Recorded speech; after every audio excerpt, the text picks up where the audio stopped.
What up, nubs? What the dill, nubs? How you nubbin? You guys nubbing hard or what? Hope you're nubbing hard. I am.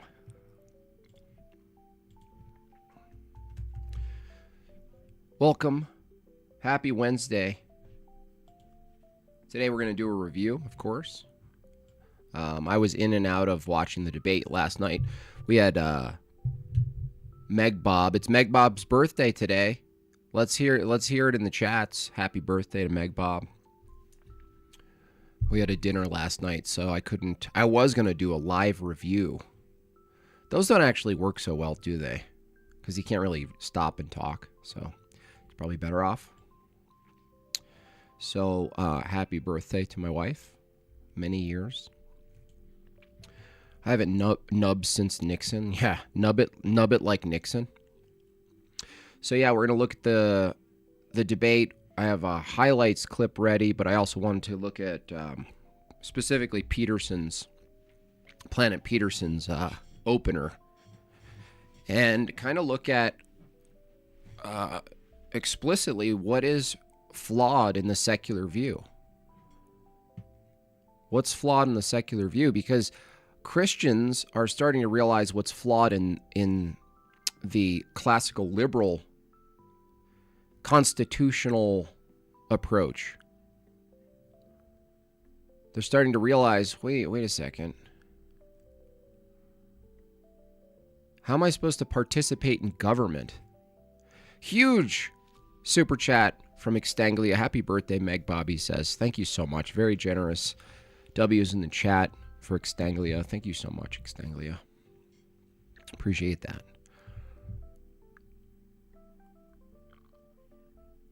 I'm gonna use that $100, Extanglia, to sweeten the deal for Meg Bob to have another baby. Think $100 is worth it?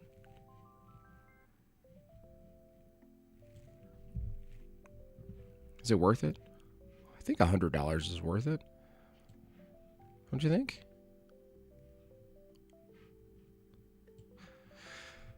What was I saying? You got me off track because now I'm thinking about having babies. Buy guns, maybe. Oh yeah. So the Christians are starting to realize, well, what is it to be in government? What is it to have my ethical view and take positions or influence representatives' positions in government? And the Christian who says, I'm Christian, but I don't believe in bringing it into the government, and then you ask them if they're for or against AB, abortion, if I can say that. Eugene? Happy birthday, Meg Bob, from one of Jim Bob's 3 black fans. Nice. Many years. One of Jim Bob's 3 black fans. That's probably accurate, though. I probably have about, maybe tops 5. So, yeah, so the question now becomes, wait, the Christians and the conservatives, generally speaking, have been listening to like Charlie Kirk and Ben Shapiro about these topics. And they try to make this weird separation, don't they? Between this like mythical separation between church and state. You know what the church and state separation is similar to the mythical stance of neutrality in epistemology. As if there's some neutral position you can go into government with. What are you saying? That's impossible. So if the atheist can go into government and inform policy based on their secular, non-existent ethical view, and they're okay superficially allowing Christians into positions of government, legislative body, Congress, etc. with their view, what is this? What do they do? Oh, yeah, but you just can't inform your policy with your view. That doesn't make any sense. Wi-Fi Gospel, $5. Sometimes I talk like I'm black. Does that count? You do have a sort of street edge to you. Wi-Fi. You do have that. You know what I mean? Like, you're someone you could play basketball with, and maybe you'd be fine fighting with you. Like, you know, like if you were on my team and we were playing 2-on-2, if I thought it was going to break out into a fight, I feel like Wi-Fi Gospel would be a good person to have on your basketball team. Other guy, $50. Thank you so much, the other guy. From the Crucible crew, recently subscribed to your channel, and happy birthday to you and your special lady. Thank you so much. Really appreciate that. It's very nice of you. So, let's go to before I go to the highlights, which is a much better clip over at Without Lies, Islam Dies. Let's look at the opener. We already know how Andrew's opener went. Because I didn't get to catch it. I want to do it. I want to see Planet Peterson's opener. And his own crew, many of which side with his view, thought he lost, which he did. He lost, but he didn't lose for the reason his own crew thinks he lost. They think he lost because they said something like, well, Andrew took the prompt and then used it against you and made a statement about what could happen versus what should, but they didn't understand that if you say something could happen, then you're basically negating or removing your statement that it shouldn't. So if it could, that means your position is that, yeah, that could happen. So if you're making a statement, well, it shouldn't happen, that Christians shouldn't be their view shouldn't be informing government. But if it could happen under his own view, how could he say it shouldn't happen? That's the point. So I understand what they're trying to do. They're trying to say, well, just because you granted what could happen doesn't mean you think it should. No, Andrew's whole point was, if you say it shouldn't, which is Peterson's affirmative, it shouldn't happen, the fact that it could is something inconsistent with his view. He's basically saying it shouldn't. Basically, it shouldn't, couldn't. Does that make sense? It shouldn't, couldn't. He didn't understand that. So anyway, let's take a look here.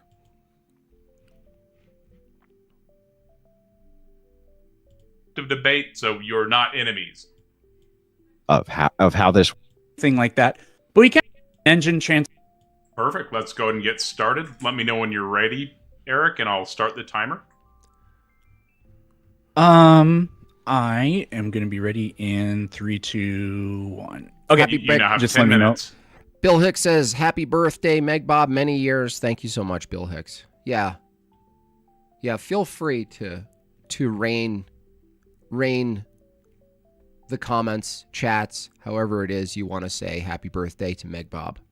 Let her know she's loved and appreciated over here at this channel. Limp Peterson. Let me open up a Poor timer. Peterson. Okay. So Andrew and I and Taco, we clarified this kind of behind the scenes and setting this up. But so the topic is Christianity shouldn't be in government. Yes, that's a should claim. That's a normative statement. By the way, Breakfast Tacos, if you're listening to this, someone did comment on your page and said you got to get rid of all this crazy shit visually, and I agree. I think if you want to sharpen your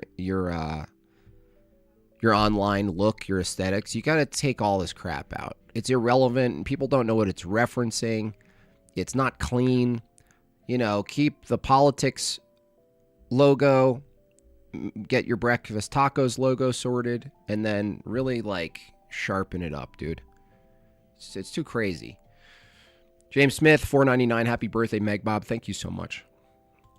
But we clarified government means the United States government. So Andrew doesn't have to defend some random country's government, and I don't have to defend the general concept of government, because that would make the debate Blue Skittles, $4.99 says many years. Thank you so much, Blue Skittles. impossible and pointless for both sides. A theocracy is a kind of government, So arguing Christianity shouldn't be in a Christian theocracy would be pointless. Okay. Justin Henley, $5. The shouldn't, couldn't issue is PP is saying, I allow something that I don't like. If I was in control, I would let you do this thing I don't want. Right. So what that the statement itself, this shouldn't happen, is actually inconsistent, because what he's saying should happen is following the current way in which government occurs, operates. Andrew made it very clear. Is this the way government currently operates? Yes. Descriptively true. So you don't think it should operate that way? No, I think it should operate that way. Okay, so the way in which it operates, does that allow for Christians to be in power and government influence policy based on their theology? Yeah, I just don't agree with that. What? He pulled out a very strong, explicit contradiction in Peterson. Very, very strong, very clear. That Brad, $5. Happy birthday, Meg Bob. Thank you so much. It would also be pointless to argue, does Christianity belong in an Islamic theocracy? So we agreed on that. So the United States government, it's a constitutional republic. That's a form of government where citizens elect representatives to make Yeah, can we vote to change that? decisions, and the government is limited by a written constitution. Our government has features. Citizens elect representatives. They're represented in the Congress. And then there are specific limitations on the government. This means that we kind of know what the type of government we have does and how it functions. Not how it ought to function, but just how it does function. Well, I don't know about that.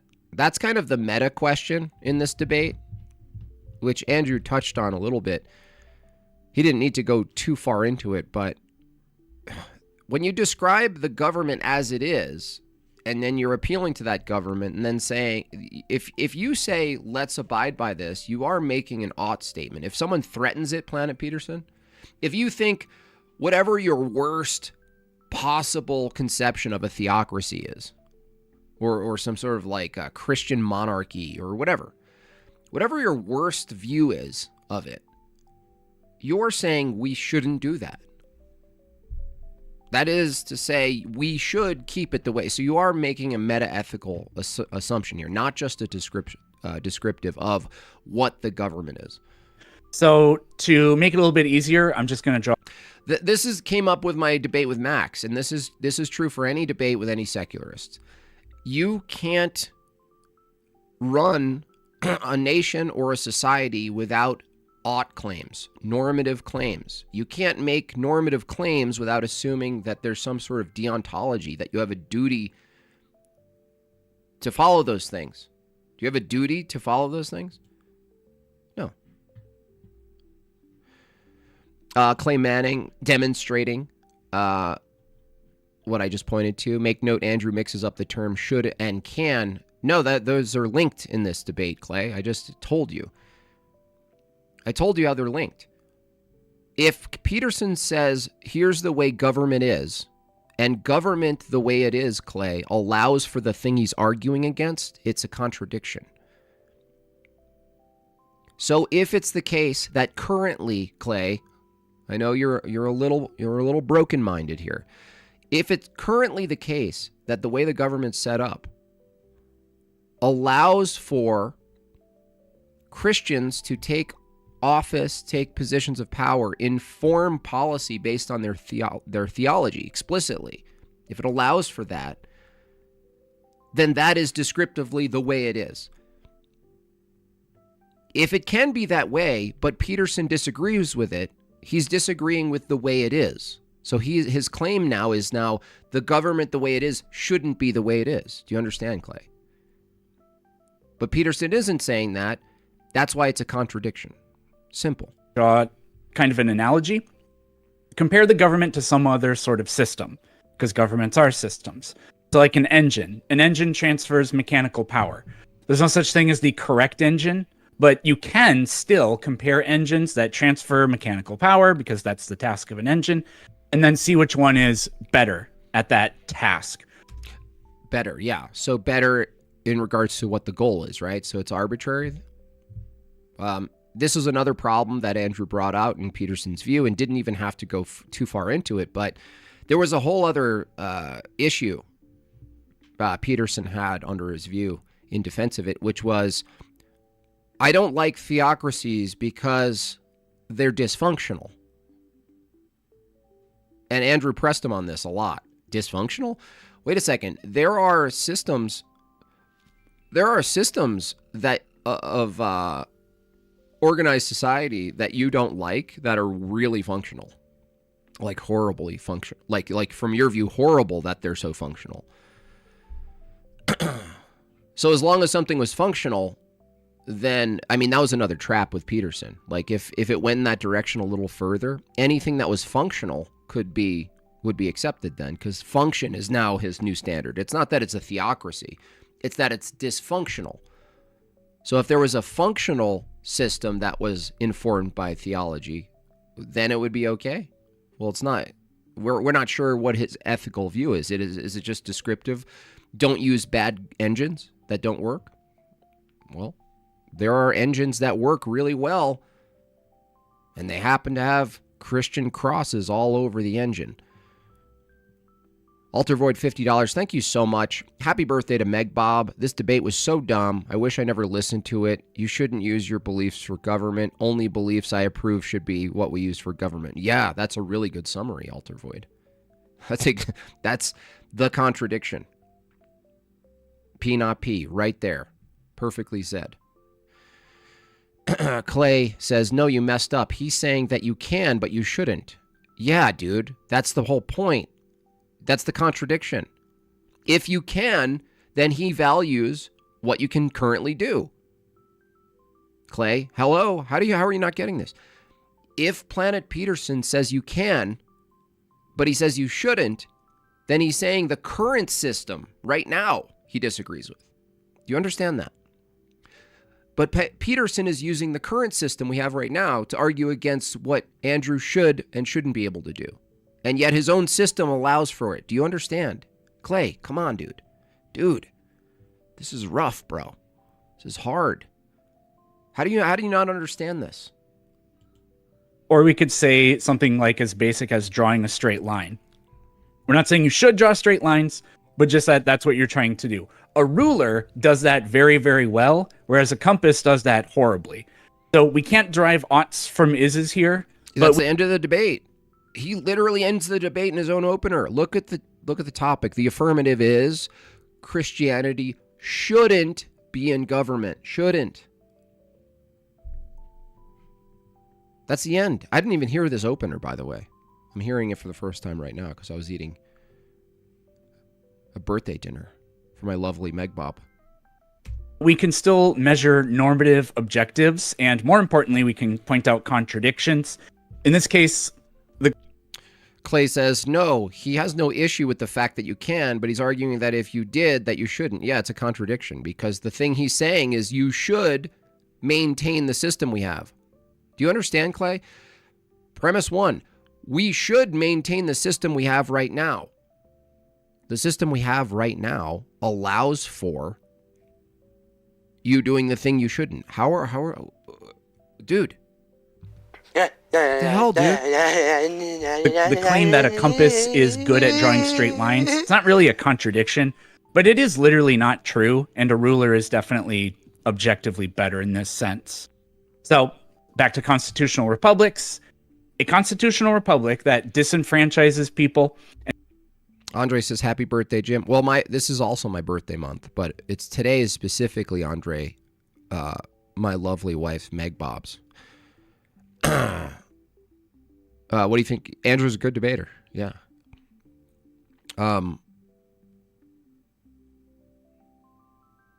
Yeah. Hey, Rachel, what's going on? We're just watching this opener. And violates...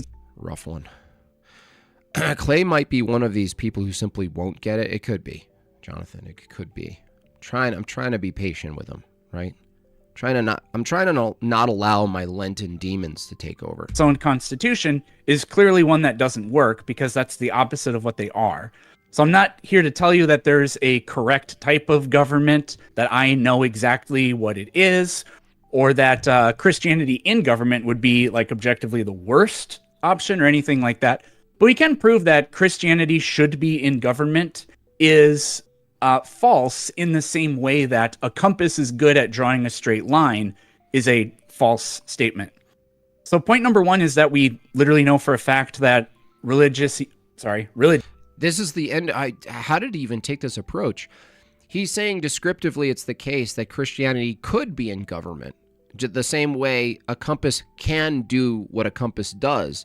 He's basically saying it shouldn't be the case what could be the case. That makes no sense. Religiosity positively Will Clay call in? Never. He'll never call in. Correlates with dysfunctionality. You can read about this in scientific and other academic journals. I do have some. Yeah, Eric says that was a retarded, terrible analogy. In fact, it makes his argument even worse. Because now he's arguing against something that is descriptively the case. He's actually arguing against direct descriptive reality. So he's going to have to make an odd claim to reverse the way things are. Or else it's the guillotine all the way down. Studies. I think Peterson learned a lot last night. He's actually pretty receptive. He was receptive, in the aftermath of it. On his own channel, people were giving him criticism and stuff. And he admittedly knows that Andrew has been debating for way longer than him. And this particular category of debate, politics, ethics, government, is way more foreign to Peterson than Andrew at this point, by a lot. I think Planet Peterson has just made a good, admittedly so, from his own view. He said it directly. He said this was a business decision. I can link those or share my screen later. I'm happy to do that.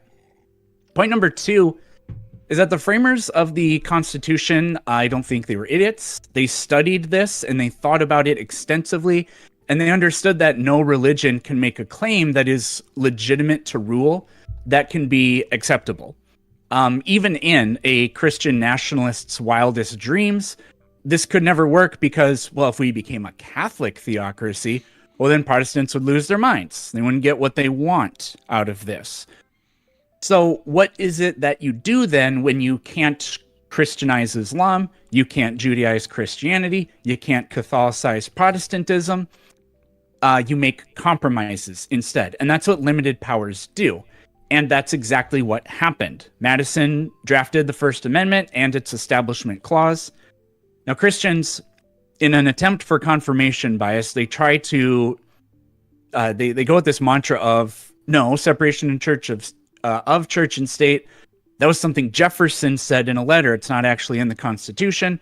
But what I suggest you do is that you should read what the Christian, Madison was a Christian, so this is, you could argue this is a Christian perspective. They always get this wrong. Separation of church and state is more about the government influencing the church, not about the limitations of the church influencing the government.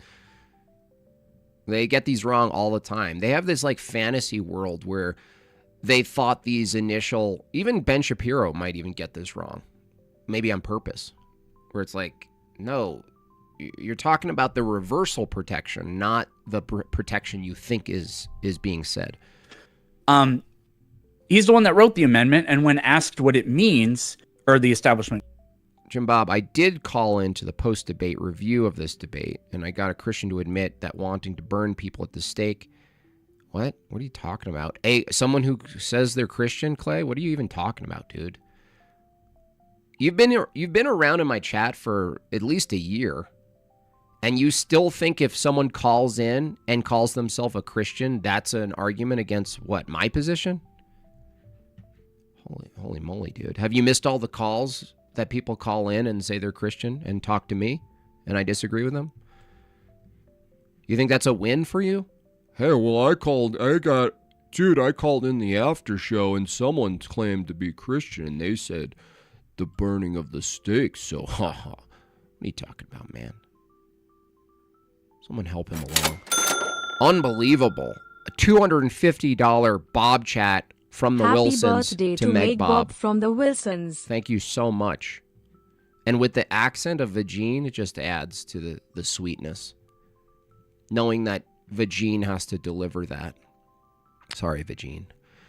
Thank you so much. Very generous W in the chat for that. Very generous. Clause when asked. He missed Prot on the spot. Thank you so much from the Wilsons. What it means, he said, Congress should not establish a religion and enforce the legal observation of it by law, nor compel men to worship God in any manner.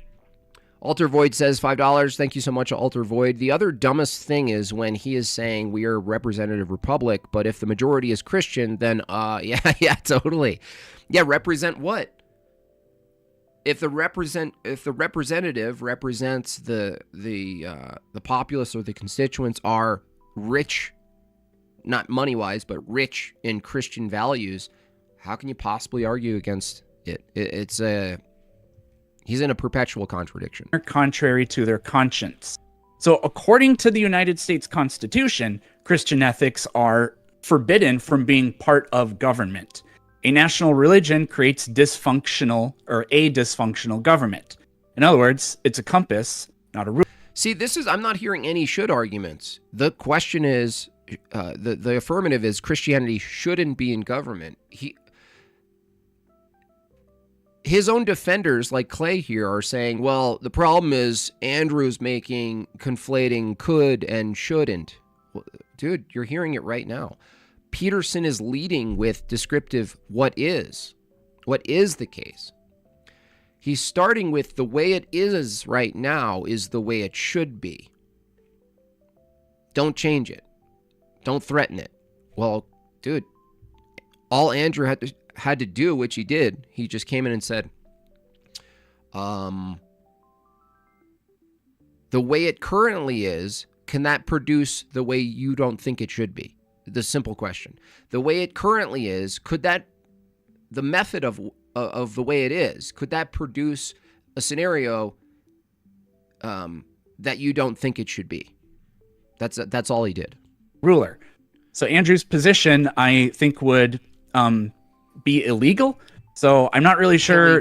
Illegal. Where I mean, kind of good luck with that, I guess. I don't think Andrew. Could you change what's illegal? It's really simple, bro.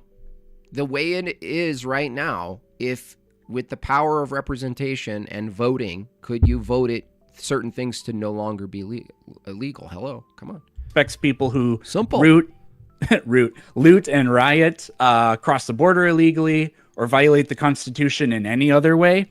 You lack logic. This is wild. Where is the lack of logic, Clay? Please call in. So I don't know. Well, I'm curious to see what we're going to hear, but that's the logic is pristine right now. P and not P. The current government, the current way in which things are, can produce the thing I don't want. I'm against the thing I don't want, yet I'm defending the thing that could produce the thing I don't want. It's a contradiction. He tried to pin Andrew down on Christian ethics changing over hundreds of years, but then pointed to arguments from founders from hundreds of years ago. Yeah, that was funny. Yeah, Alter Void $5. There is no way you are missing it. It's a no, I don't want it. Please, just no. Just trust me, bro. Yeah. An issue I think we have.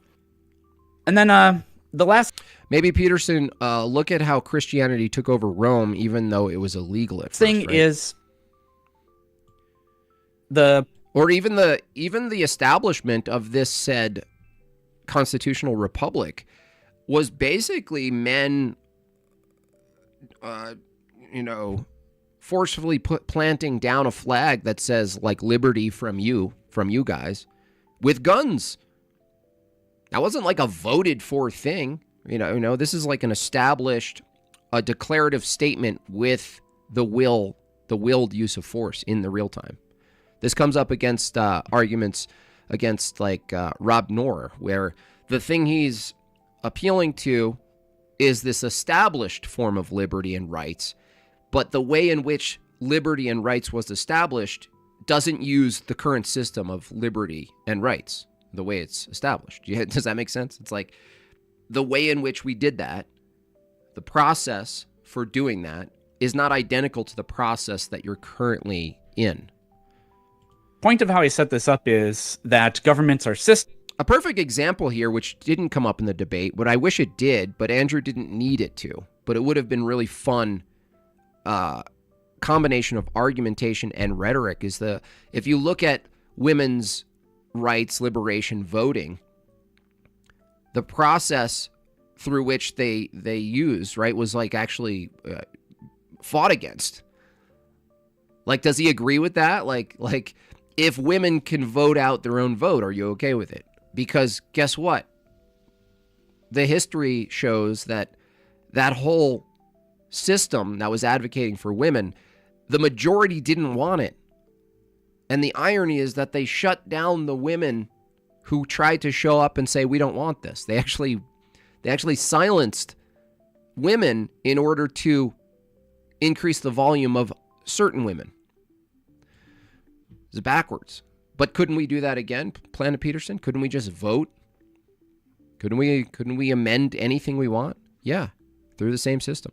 Big time, $20. Happy birthday to my fellow Ortho bro. I shall pray for all of the blessings from your baptism. Thank you. Thank you so much.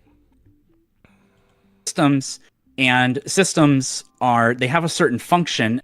Clay don't even know the debate prompt. Yeah, he doesn't quite understand what's happening here. He says, my final message. Oh, cool. Let me play the music. Clay's final message. Does Andrew ever say why government in America should be involving Christianity as the focus? All he argued was that you can hypothetically, with your enough votes.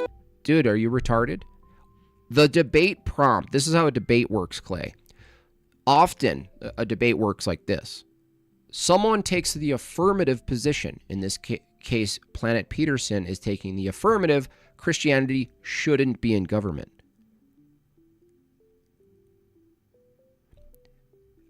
Andrew doesn't need to argue another affirmative. Do you understand that? Becky. That's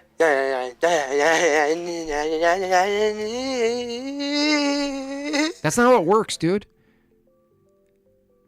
Andrew could have been a secularist right now. Do you understand how debate works? Andrew could have been a secularist right now. He could be a secularist. He could agree even with the position, and he can still defeat Planet Peterson and show that his argumentation is flawed. Do you understand that? And that function, if you want to discuss... Seriously. Come on, Clay. Come on, Clay. Clay. You like that, don't you? You like the debate prompt, don't you?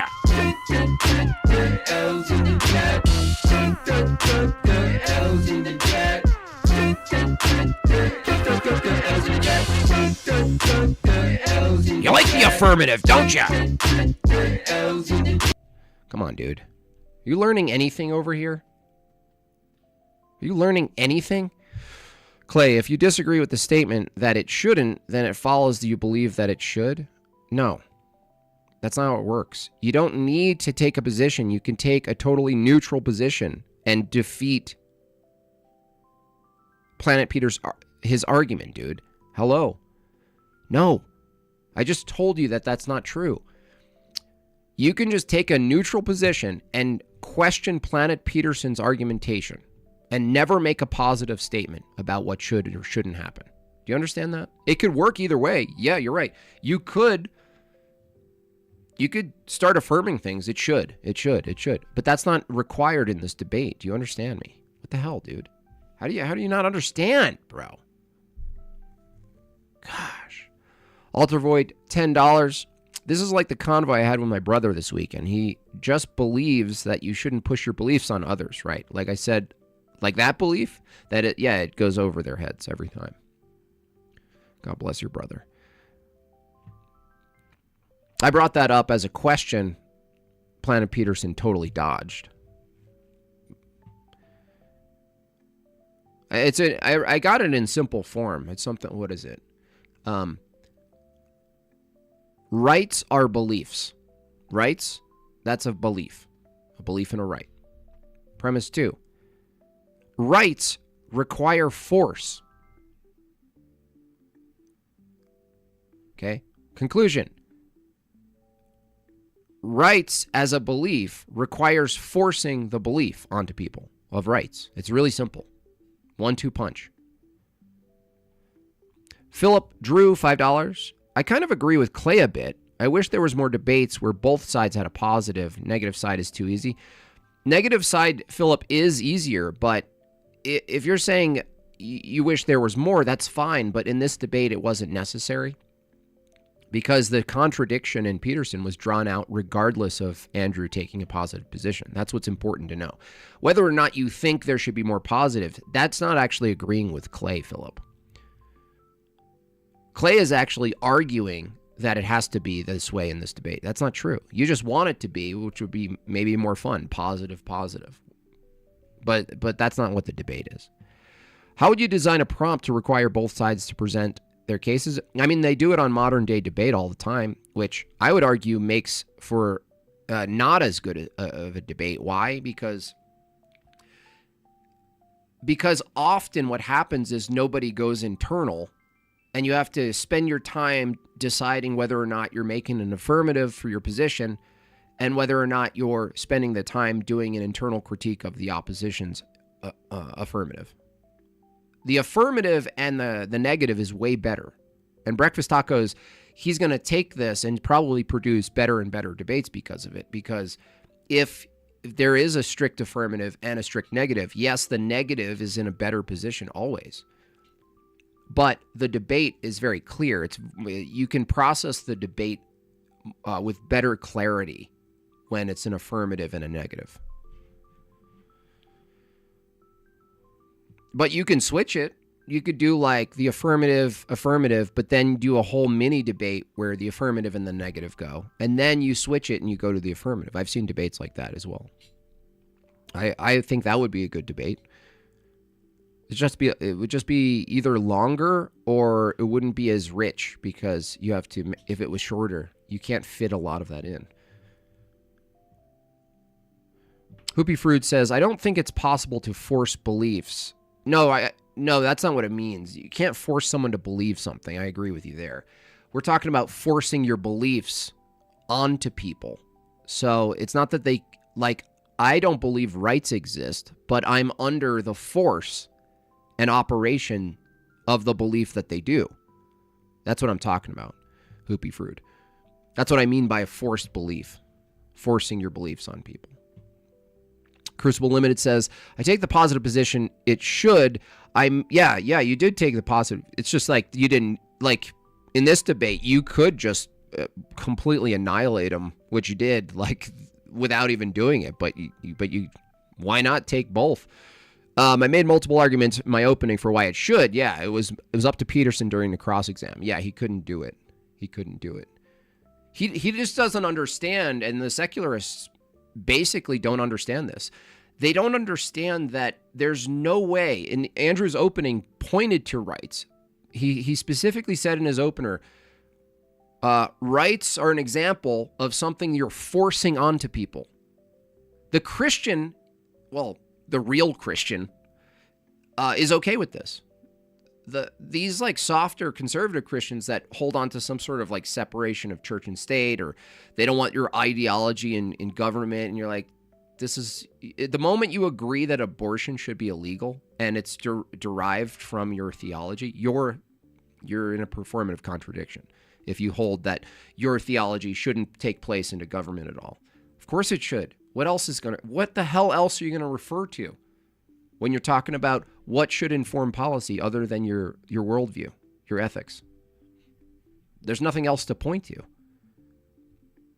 The rights one is brutal because I always get them with this. I just say, oh, okay, so your view is that believe whatever you want, just don't force your beliefs onto people, right? Right? They fall for this every time, by the way. They go, yeah, that sounds amazing. Yeah, that's my view. You filthy Christians don't do that. That's why I don't like you guys and the Muslims and all these people. Oh, cool. I don't believe in rights. What? What do you mean? What do you mean? I think it's fairly self-evident that rights exist. Thanks for doing us dirty, Enlightenment freaks. You really did something there, didn't you? All your feathery pens and your stockings, your little upturned booties. I don't know why I think of the Enlightenment people and all of these people that followed. I just imagine them with those like upturned wooden boots. They're just sitting around writing in cursive. Oh, did you see his J? Oh, if I could get my J's and my C's to curly Q like that, oh, think of the beautiful document we could make. Just gorgeous. Us or describe how it ought to work or how it should work, what the best way to make it work is. These are just normative claims. So I'm not really here to talk about objective ethics or morality or anything like that.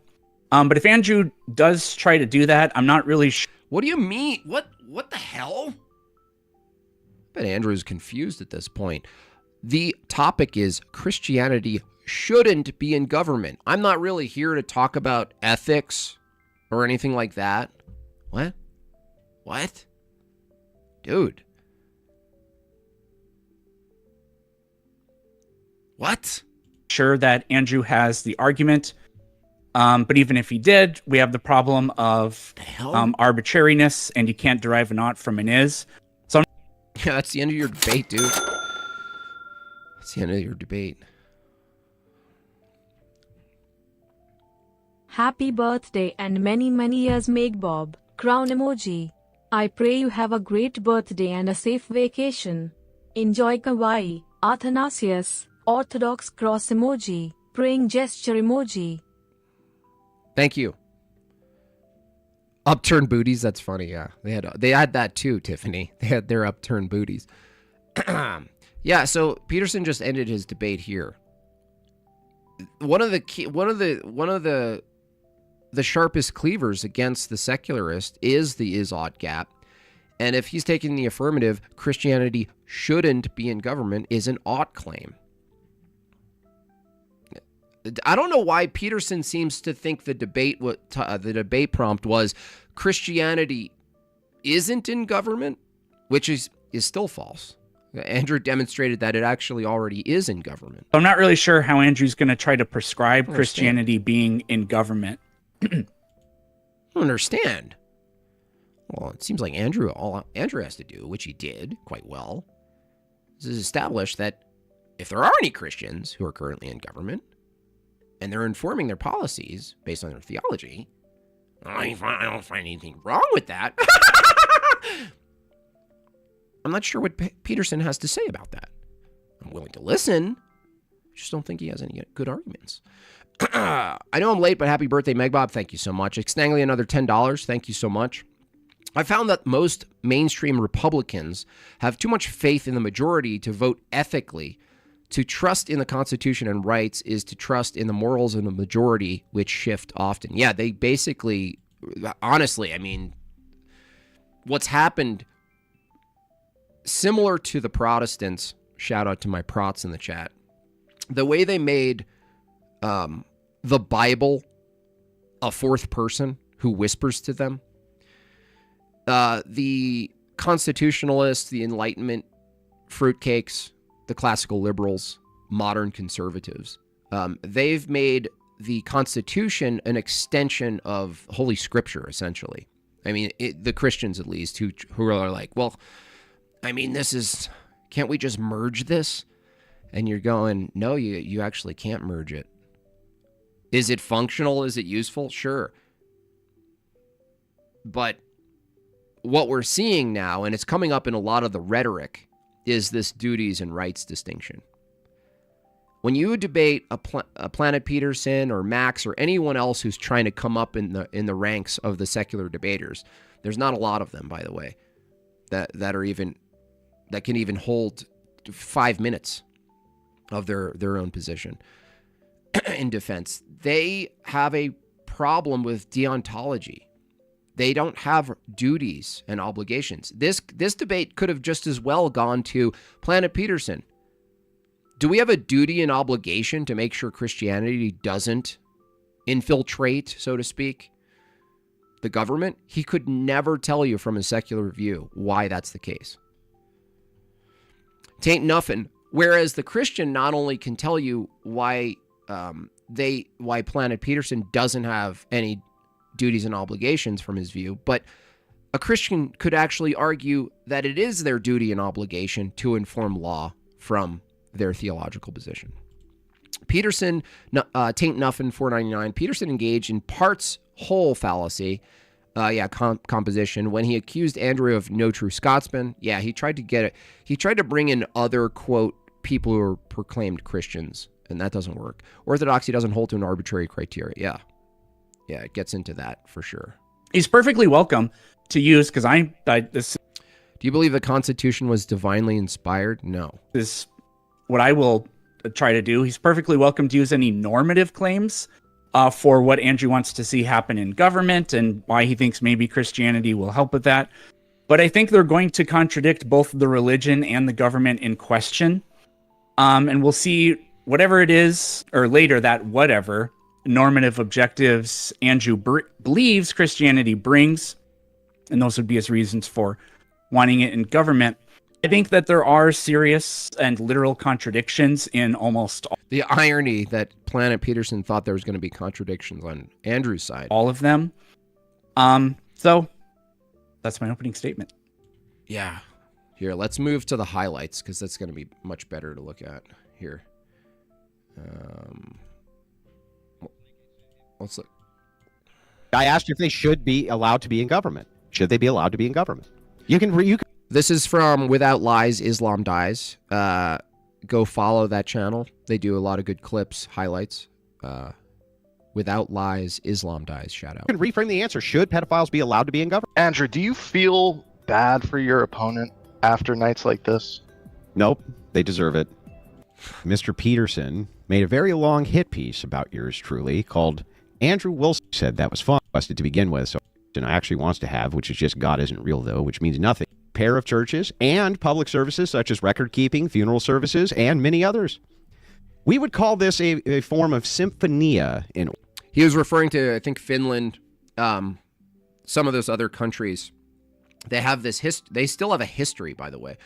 This came up in the aftermath. I call it the aftermath of this debate. Is that someone called in and said they were like French and they were from this country, and they were like they were talking about how in their country they the only reason they still have these like Christian remnants is because of the past. But the only reason they have a past as a country is because of a Christian remnant, you know? So this argument like, well, even the examples Andrew's referencing where there's some artifact called a church that still has some place in society, it's only there because of the past, which is hilarious because that's an admission that the past is interlinked in their nation, interlinked, conjoined in their identity, their cultural identity, their heritage, their traditions, their national identity, and so forth. And so another big question, and it's not specific exactly to this debate, but another question that comes up a lot is what the identity of a country should be. And it gets into ethnicity or it gets into ideology. I focus on the ideology because any ethnicity could practice orthodoxy.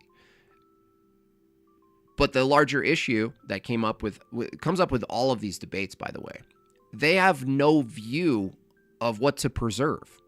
They're basically like atheist Protestants, where there's no tradition. There's nothing to actually pass down through the generations such that the thing you're preserving as an identity of a country has some referent.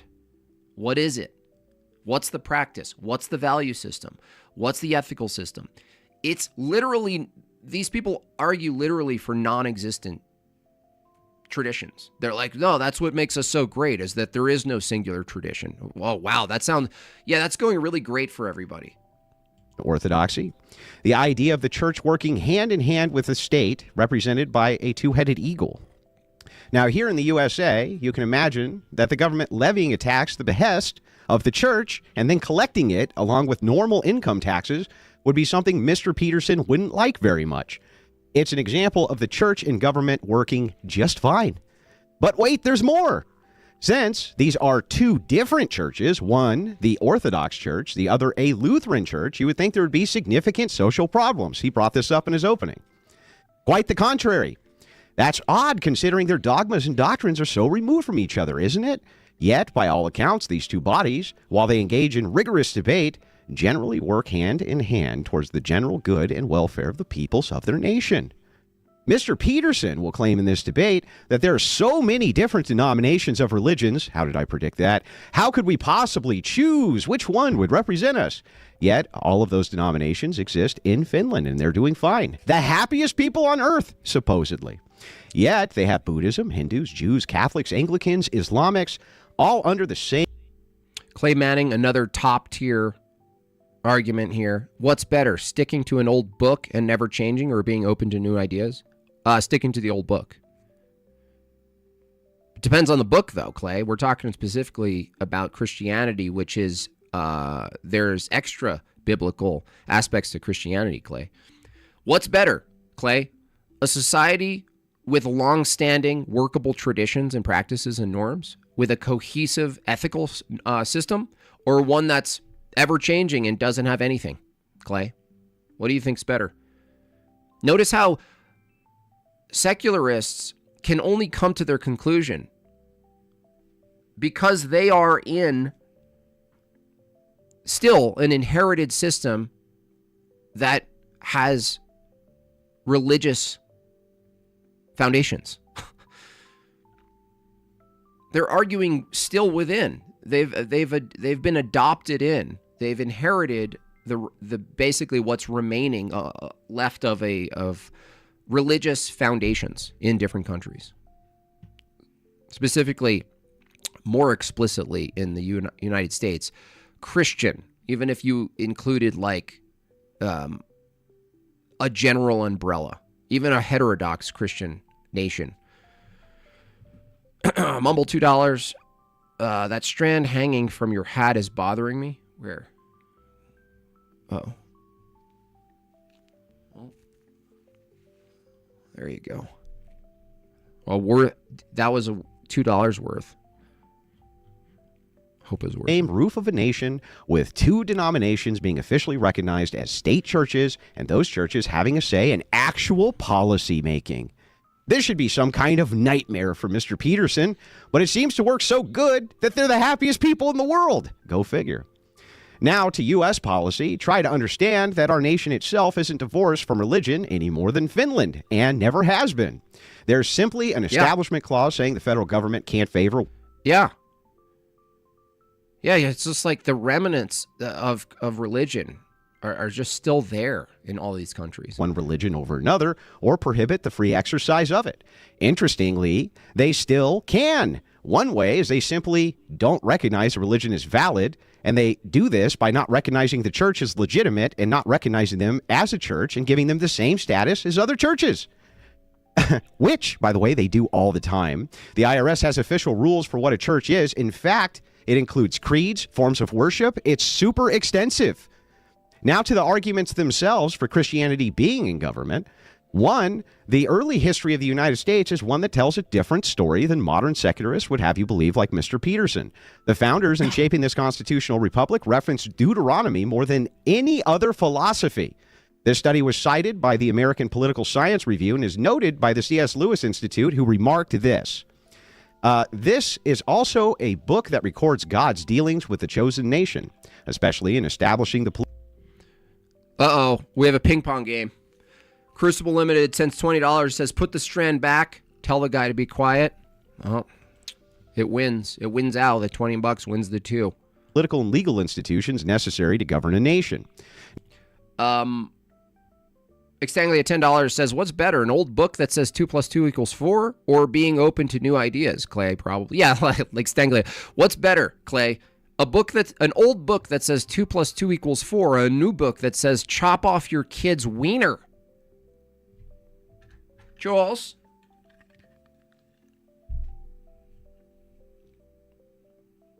I know which one's better. Come on, dude. By the way, the age of something doesn't validate doesn't determine the validity of it. So I wouldn't use the age of Christianity itself being eternal. Well, actually, I might. If I said something was eternal, I would actually use that. But if you were to say, oh, Christianity started at XYZ, or there's a book, the age of a book doesn't determine its validity. Something old. In fact, as far as pragmatism, which is all the secularist has, I would use that argument and say, oh, well, I mean, if something could last 2,000 years, whether you agree about it, if it's strictly about whether it works or not, and it's pragmatic, I mean, you might want to go with the old thing that's lasted 2,000 years, not the new thing. But and how old is the pamphlet? I like to call it a pamphlet. How old is the secular humanist pamphlet? What is it, 33? Oh, yeah. Oh, these Christians. Oh, they're abiding by this old book. It's crazy.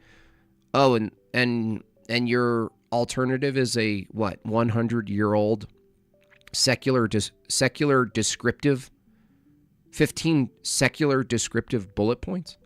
Cool, bro. Cool story, bro. Big time, $20. South Korea's birth rates are at 0.7. They will disappear within the next 50 years. Liberal ideas such as homo, gender-affirming stuff, replacing them with Indians is not going to save. Yeah, we're seeing that here.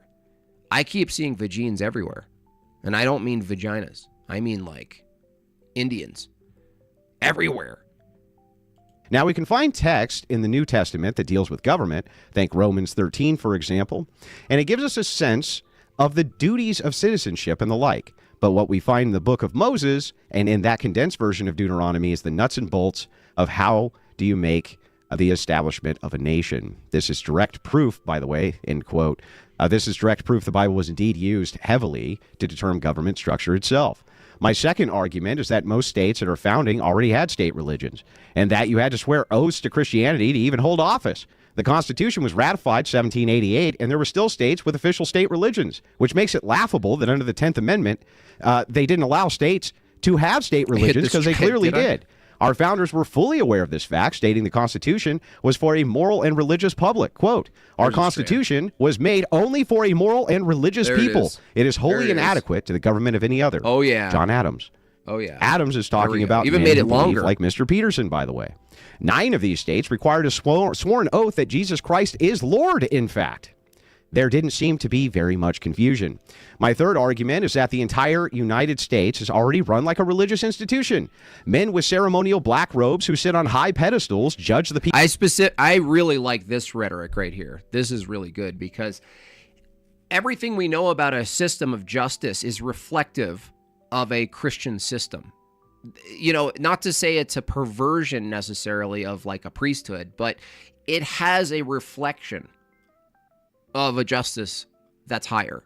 And in Christianity, the ultimate justice is God's just, his order. That's what's just. It's not fairness. It's not fair. It's just.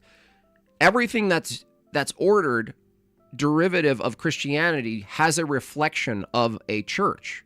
So that's what Andrew's pointing out visually here, which I think is great because some people need the visual. Some people need to understand, oh, there's hierarchy. It's at least it's struggling, but it's still trying to maintain its patriarchal, explicit patriarchal format. But it's definitely a reflection of a church. People on judging days. Other men in black ceremonial robes give and interpret the law. We have national anthems, the etymology of which are liturgical hymns. We have dogmatic beliefs in every sense of the word. Dogmas around patriotism, American exceptionalism, a strict adherence to the concept of rights, an invisible metaphysical yeah, like anthem, the word. Not to get all nerdy and etymological, but things like an anthem is derivative of antiphon. Concept, which isn't true, but we put faith in it anyway. We persecute heretics. We call them communists and socialists and people who, quote, want to destroy our way of life. Anybody who goes against the law of the land is interpreted by the lawgivers and the law interpreters in the black robes, and they will be persecuted for it. Things like rights and other dogmas are forced on the population as a way in which they must live their life, as a sense of normative claims. Yeah, Heresy, blasphemy, they have the same thing. Leftists and progressives, not that Peterson's a progressive, he doesn't like a lot of the progressive stuff. So there's actually a chance for Peterson.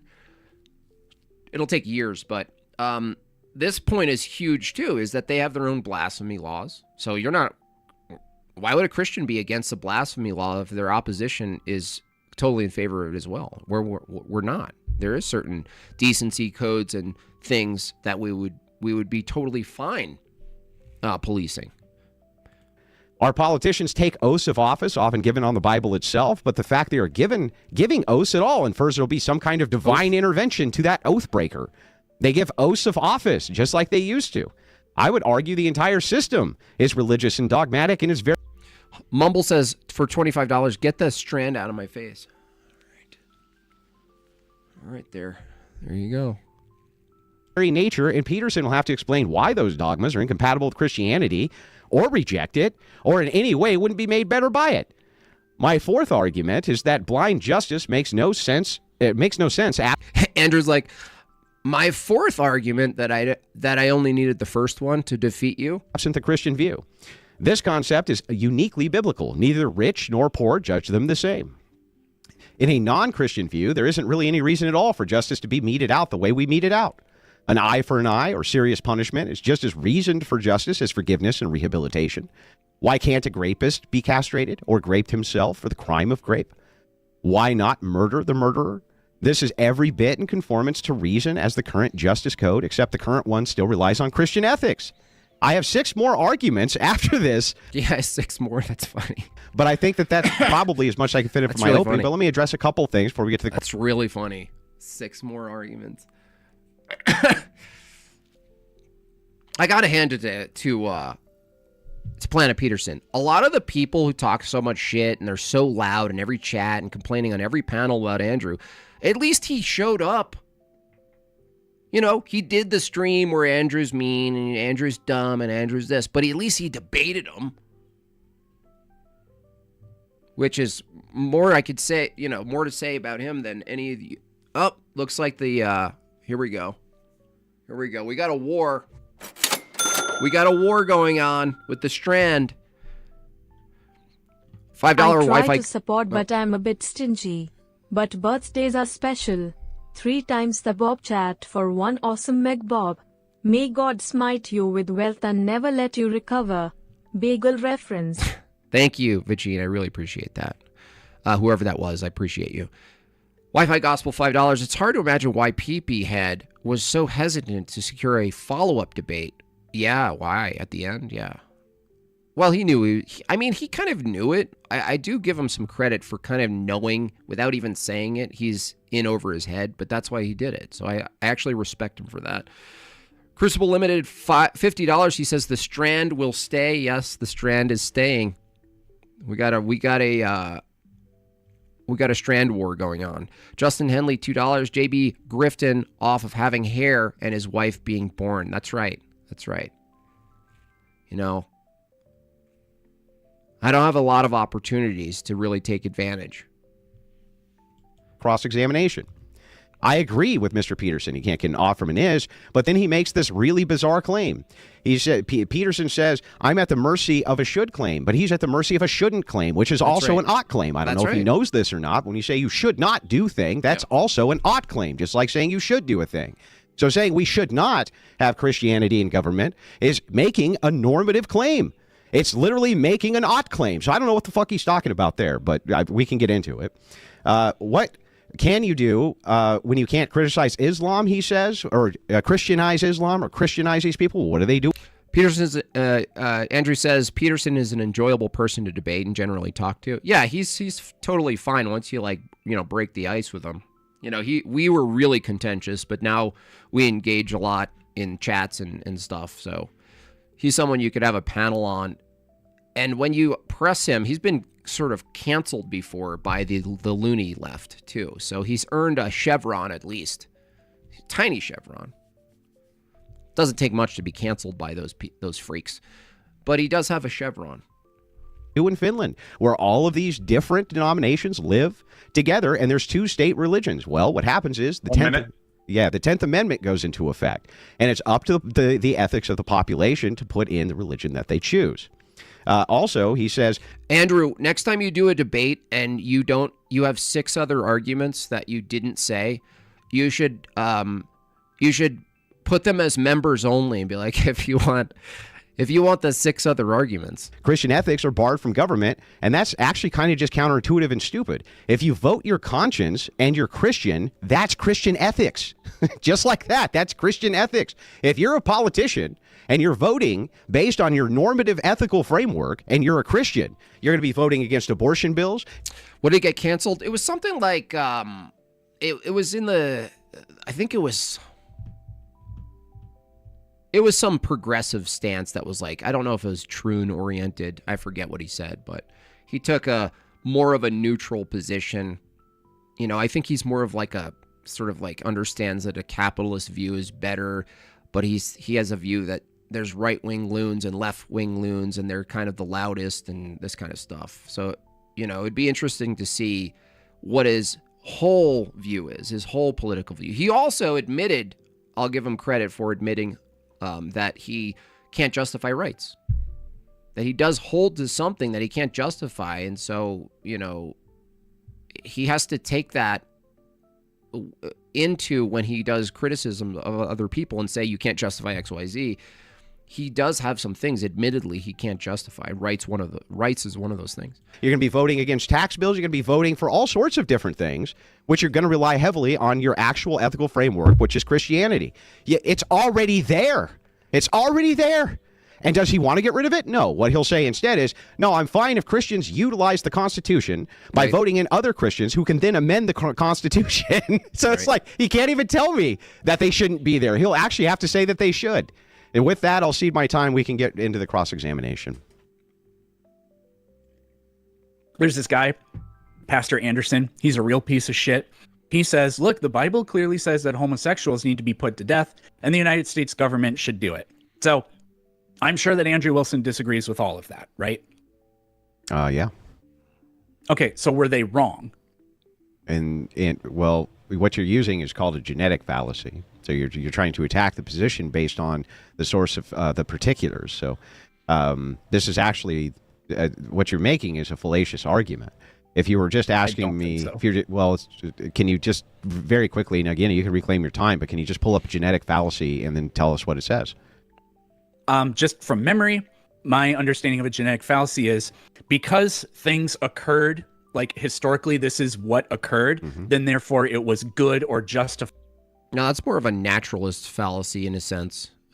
Genetic fallacy is, you know, the validity or invalidity. It's arguing that the invalidity of a position is reduced to its source, as opposed to, it's like saying, like, you know, like Mean Mr. Mustache, you know, made an argument against the you know, whatever, human rights existing or something like this. And it has to be wrong because of its origin. That those things occurred. It's a logical It's not that something occurred. It's that it's the origin specifically. I'll see where someone rejects or accepts an argument based solely on its origin or source. And so the thing is that the origin and source, and in this particular case, you're saying, wait. You're saying Mr. Anderson or whatever, whoever his name is, said some things. He said he was a Christian. So what say you? Wi-Fi Gospel, $5. Sure, respect is due, but if I get my ass beat, the number one thing I want to be is a rematch. That's true. I'm not sure he knew he got his ass beat. And you know what I mean? Like, it would be hard for someone to admit they got their ass beat. Wait a second. Look at these particulars, and these particular people did bad things, and so therefore Christian ethics itself is in question.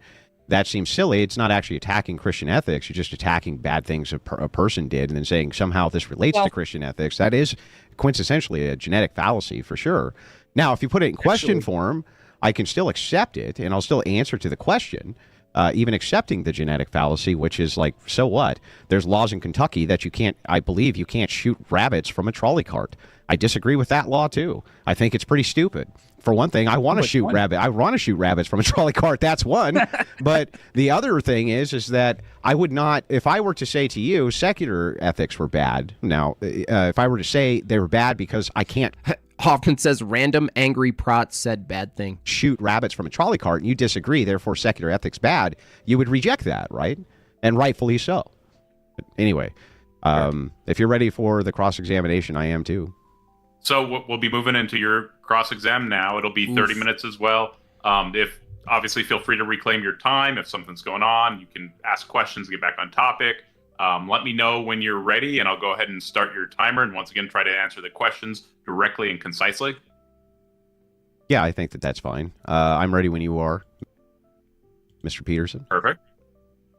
So I hope I answered your question satisfactorily as I think I could. I hope you do the same for me. So, starting with this, do you have any problems with Christians being in government? No, to the extent that a Christian holds because it's not should. It's so bad. Just that one question. I listened to this part. I was like, I had my phone. I'm like eating dinner and sneaking off with the phone up to my ear. Peterson knew at this point this was trouble because you notice already he's like squirming. He has to go, oh crap. Now I have to distinguish. I have to create an arbitrary threshold at which Christians in government now equals Christians with power. What? So there's a threshold at which Christians can be in government, but they don't have power? Where's that? Where's this line between? Where's the threshold? Christians be in government. I know. Just my trolley cart, my choice. That's funny. So none of these are going to be loaded. That's a different trolley problem, the philosophical trolley problem of being able to shoot rabbits from it. And none of these are going to be like, instead of the bodies on the track, it's a bunch of rabbits around. gotchas. I just want to make sure that I'm clarifying a couple things. First and foremost, just yes or no. Do you have any problems with Christians being in government? No, because to the extent that a Christian holds beliefs and they act on them and whatever those beliefs are, to the extent that those beliefs overlap with the limits of government put in the Constitution, that's not a problem. I don't think it's a contradiction. And inside of the Constitution, what can you explain very quickly what the process is for an amendment? You need, I don't remember the specific numbers. You need 3/4 of the states to ratify. The real trolley dilemma, yeah. They're still laid out. The picture is like the bodies are laid out. There's rabbits around and they're all pointing. They're like, what would you do here? And you're like, shoot rabbits. What do you mean? Shoot the rabbits. Ratify it. As far as Congress, I don't know if it's 2/3 or what. Yeah. So there's multiple ways to make an amendment. It has to be ratified by the states for it to count. Because we famously had this recently. There's something Joe Biden was trying to get in there, some equal protections thing. And you think 3/4 of the state came together for every amendment in the Constitution, really? I mean, historically, like weird things have happened. There didn't used to be primaries 100 years ago, but now we do have them. Yeah. So anyway, back to this. By the way, that's just factually inaccurate. But the thing is like that aside, we'll just leave that aside for a second. Let me just ask you, and I'm reclaiming my time on this. I'm kidding. Let me just ask you this. If Christians then, if you have no problem with them being in office, if there was such an overflow of the numbers, because that was a representation that people wanted, they voted in Christians and they made an amendment to get rid of the First Amendment, which they're completely well within their rights to do. What's the problem with that?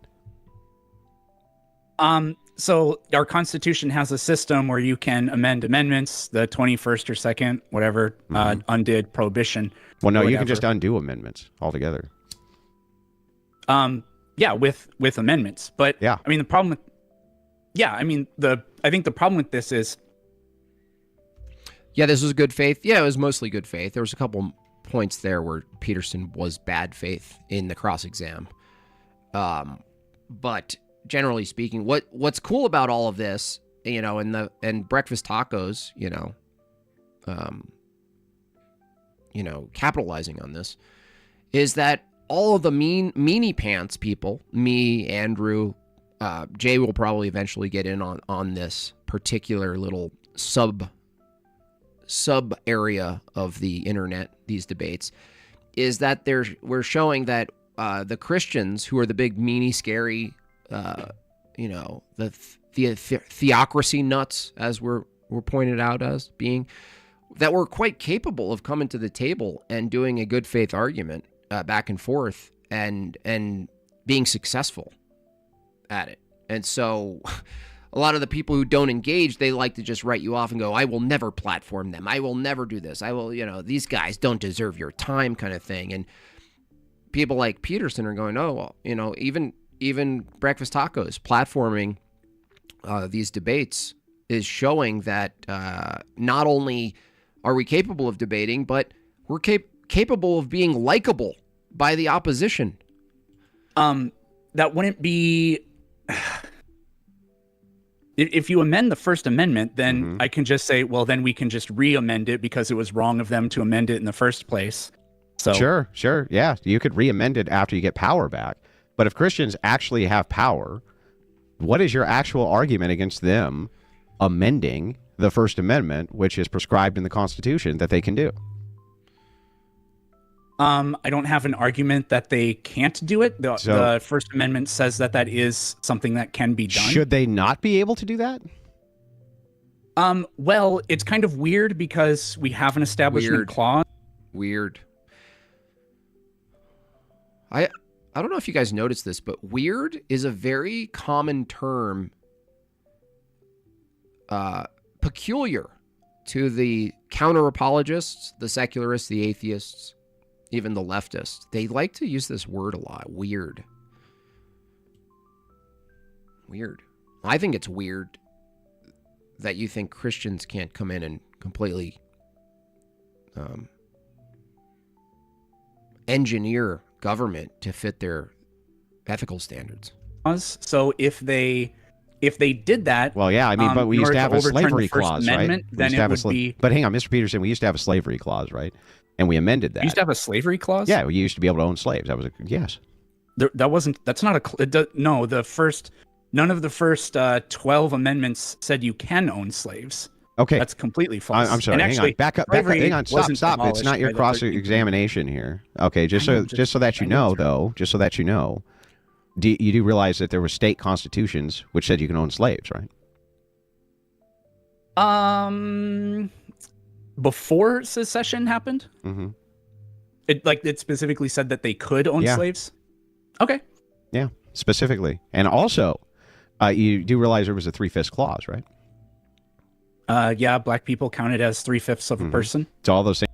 You know what it's in this video, but there was a point at which, which was rhetorically amazing, is that Peterson was forced to swap the term Christian, the name Christian, with a Yahtzee, and Andrew forced him to take a position on what's this if you're making this distinction where Christians can take office but they can't have power, and Andrew established that there's no distinction between a Christian in office and taking power and having power, some influence on society, including to the extent of changing the Constitution. Hello, that's the whole point of being in government, is you're manipulating legislation and how we serve and enforce. Well, he swapped out the word Christian with Yahtzee, and he was basically like, we'll get to it, but he's basically like, can Yahtzees be in government? Well, Peterson has to say yes. He has to. Alter Void, $50. Thank you so much for that. Very generous. Okay, last happy birthday for Meg Bob. But how on Meg's only day off does JB somehow unlock an achievement of bedhead under a baseball cap? It is definitely bedhead, by the way. Yeah. Thank you for that, Alter Void. Very generous of you. Things need to be. White Dwarf says, to be fair, one of Andrew's catchphrases is, I don't understand. This is really... Well, I mean, I'm not saying people... I'm saying in place of arguments, though. I'm not just saying using the term. I'm saying what's common with the other side is that's their... that's all they say. It just sounds weird. You know what I mean? Like, I probably say it. Oh, that's fucking sounds weird. I'm saying that the argument itself, the counter ends up being like, well, that sounds weird. Who's a guy who does it a lot?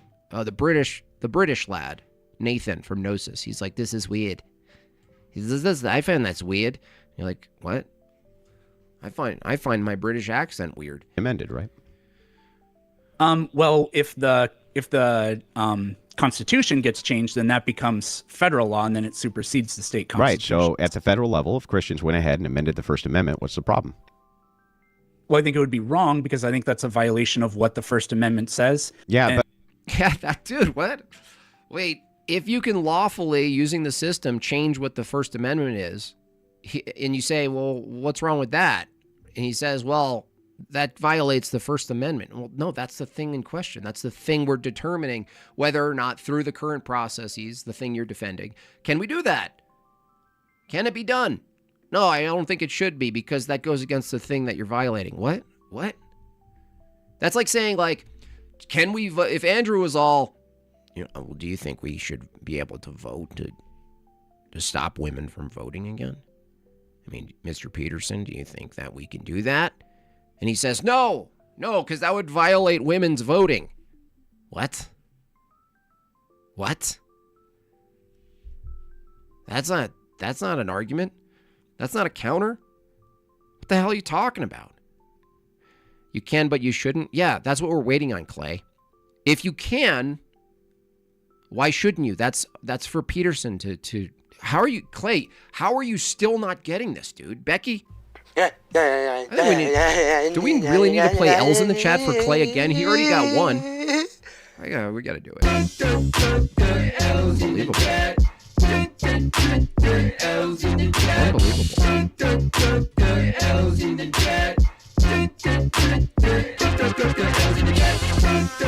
How are you not getting this, Clay? I don't understand.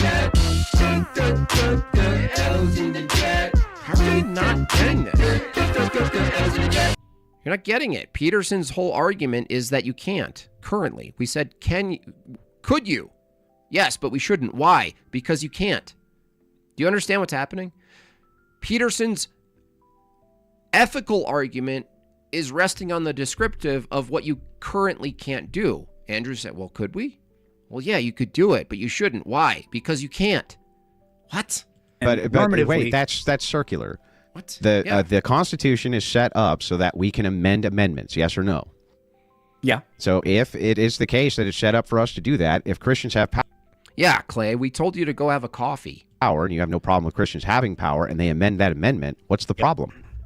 Because the framers of the Constitution set up the ability to amend the Constitution with respect to being able to produce a better, yeah, see? That's funny. Well, no, because I think the current thing and the restrictions are better. That's his argument.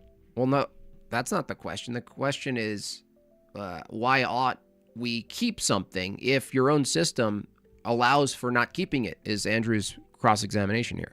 Stanley, $5. If you shouldn't, then there lawfully shouldn't be a way to do it. That's correct. But there is, right? Was it? Which is the contradiction, Stanglia, because the thing he's defending, the mechanism, in this case, the way in which the Constitution operates and all the branches, that's what he's appealing to as the protection. And yet Andrew's demonstrating that, well, no, can't you use that and actually fundamentally change what you call the parts and the system itself? He has to say yes. More better union, or however they say it. Yeah, but who are you to determine what's better? Who are you to determine that? Wouldn't it be the people who are elected? You want people to be elected by their constituency, yes or no? Well, yeah. Okay, and if the people who are elected by their constituency are Christians, you have no problem with that, yes or no? No. So then if those people who are elected by their constituency want to amend the First Amendment, that is the process that you want to be allowed to happen, right? Fajin. Happy birthday, Mega Bob. Hey, Jim Bobby, this here is for the birthday fund. Y'all better have fun in Hawaii.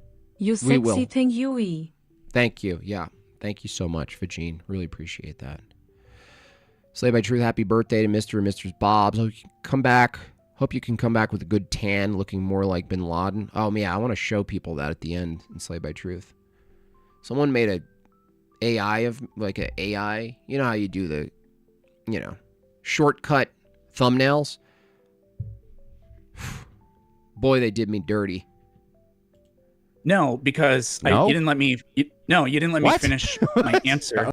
Okay, I just want to make sure, I want you to hear what Andrew's saying, and you can say this to any secularist. Amendment, that is the process that you want to be allowed to happen, right? No, because No? you didn't let me. You didn't let me What? finish my answer. Okay, go ahead. Right, because the framers of the Constitution, they built that system, and there are people that said we don't want a Bill of Rights. That was the first election. One of the biggest. Peterson pretty much holds Ben Shapiro's philosophy on this. We go, hey, Ben Shapiro, you're Judeo-Christian. I hold a Judeo-Christian value system. Okay, cool. Well, that doesn't mean. I really hate modifiers, like social justice. It's like, no, there is just justice. By the way, anyway, to my Judeo-Christian value system.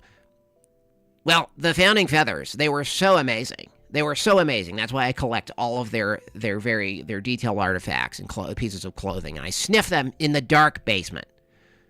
I collected all of their pens and their ink and their paper. Just the stench of the fathers. Ugh. I have several daddies.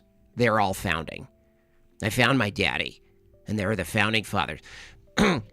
I actually agree with Planet Peterson here. I mean, the way in which the government is set up is all the ways in which I think are good. And even though the system itself could produce things that I don't find good, I have this arbitrary threshold of when it's no longer good. And I define that by if it crosses how it is, even though how it is could actually change how it is. It's confusing. Ugh.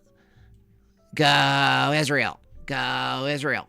Issues. You know what'd be funny is there's a basketball game and it's like Israel versus whatever, and Ben Shapiro's like a cheerleader. He's all doing cheerleading moves on the side.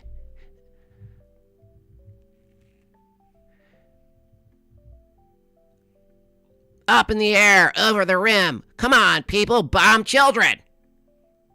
Did I say that out loud? I'm up for that because we didn't have a Bill of Rights at first. Did I say that out loud?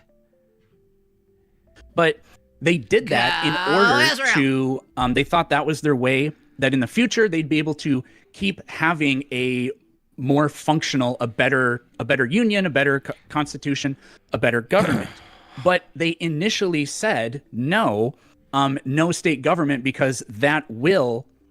Well, I don't know. So, look, I'm totally against. I am totally for. I will die, and by die I mean send other people into war, and not myself. For you to say and believe what you believe. Where I have a problem with it, where I have a problem with it, is when you take your theology and you try to abandon the Constitution and the founding daddies. That is where I have a problem with it. I have no problem you believing what you believe. No problem. It's just that once you apply what you believe into your system of government, that's when I have a problem. That's when I have a problem. That's when you're crossing the line. So can you kindly find a way to be a Christian but not live a Christian life? Can you keep your Christianity in your pants? That is all I'm asking. Democratic. So it would be in violation. Mr. Peterson, that's Go Israel. undemocratic. Do you amendment agree was with in the me that first that's place. not democratic? For you to say that we cannot change the First Amendment by democratic means, that's actually undemocratic, correct? No, I don't think so. What? Well, I don't understand. Is the capacity there for us to do it? This is what's so wild. Now, you can extrapolate on this, and you could probably make an argument that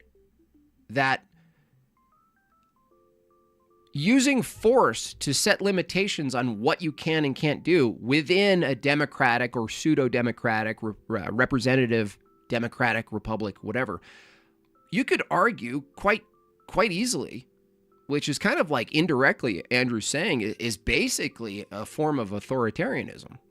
Because there are these limits, and there's a dogmatic, enforced view on the limitations, which is really, in principle, no different than a Christian paradigm informing the law and it's the way the system operates. This is the massive cognitive dissonance that secularists have in general. Even classical liberals and classical, liberal conservatives with the check mark, all those people, they still have the same cognitive dissonance. They're just not willing to bite the bullet and just say, well, actually, descriptively, it's the case that it is already a completely top-down authoritative position that gives you sort of this illusion that it's not authoritative. So it's authoritatively constructed for you have to have this like secondary status where you can operate in a system where you think you're like liberated. And then everyone's like, it's just like feminism. That's why feminism is so consistent with the current system, because the current system is a fake, non-authoritative system. It's actually authoritative. And feminism and other things kind of play. It's like a playground. They made like a playground. They're like, oh no, here's a playground. It's a liberty playground. Welcome to Liberty Playground. And all the feminists are like, I'm liberated. And you're like, you're actually not. You're not liberated at all. But the system made it so you feel like you are. But underneath it all, there's this looming force. And they want, I feel like that the modern dialectic of politics keeps you within this realm, this paradigm where you're constantly arguing against the policies and you're never allowed to argue about the overall structure of society and law and legislation. It's about what's being legislated only, as opposed to the system that's legislating. That's why they have to smear people as like right-wing extremists and like theocrats, and they're big scary, and Christian nationalism. They have to do smear campaigns, because what's happening now is not only in America but other countries, they're seeing that the withering away of the identity of the actual country, the actual peoples, is due to this liberal position on democracy and spreading freedom and democracy. What we're seeing now, and even these other pundits, who's the dude? Carl Benjamin is noticing it as well. That classical liberalism and these ideals, they don't actually bind us nor prevent the sort of decay that happens to the blanket. It's like the withering away of the blanket,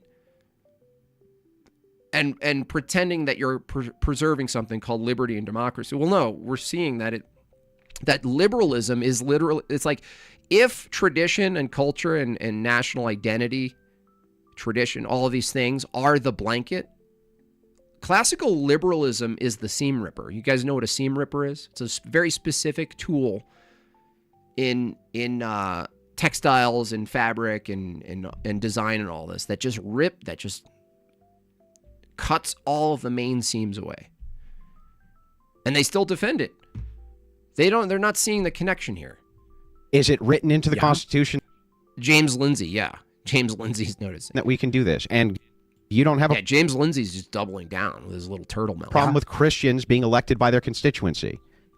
No. So what is your actual problem with Christians changing this if it's within the very system that you want them to change it in? Literally, your system is, I want to elect person goes in representing the constituency. Mm-hmm. All these people get together and they amend the First Amendment. That is the system that you want, right? I don't want them to. The idea that amendments can be made means that I have to accept that the First Amendment should be amended. Is not a real case. No. You don't have the should. You have the shouldn't. I want to know why it is that Christians shouldn't do that, other than because you don't like it. Because, well, it'd be a violation of the spirit of the spirit. This is exactly what Ben Shapiro would say. Yeah, I'm totally fine. I just don't like this violating the spirit of free speech. I'm totally fine with you walking around with your balls out. I just think it violates the spirit of free speech, but I will die for your right to do that. I will die for you to have gay parades. I will literally send other people to die. That's what I mean by die. I will literally do that for you. I don't agree with that you should be doing that. I don't agree that you should be doing pride parades and showing your buttocks. But I will lay down my life. And by my life, I mean your kids' lives. For that liberty. We're going, what? This is literally the same rhetoric from Peterson. It's against the spirit. What spirit? What are you talking about, a spirit? Who's a religious nutcase now, Peterson? Spirit? What spirit? It's the spirit is real. I'm a spirit-led classical liberal. I'm a spirit-led. Consider me a spirit-led constitutionalist. You guys seeing the similarities here? I can't unsee the similarities between sort of constitutional classical liberals and Protestantism. Not to make it about Protestant, I just can't unsee it. It's wild. No. It doesn't sound like it. It sounds like the purpose of a constitution. No, it doesn't sound like it. Well, hang on. How would it violate a spirit? Oh, what is the spirit you speak of? The purpose of a constitutional republic if this is the framework of the constitutional republic, sir? Because a government is supposed to... It's not a literal spirit. Clay, I know that, dummy. I'm saying that saying spirit, Clay, for Peterson is an obfuscation. Andrew's asking, what's the problem? Where's the contradiction? He said, well, the contradiction's in the spirit. What spirit? Cool. Your view is in contradiction to the spirit of what Christianity wants, using the same system you're defending. So what's the contradiction? No, I don't think it should happen because of the spirit. I have a constitutional spirit that you're violating. What? Why? Who cares about your spirit? Happy birthday, Roland. $10. Keep up the good work. I smile every time listening. Good. Appreciate that. To outline.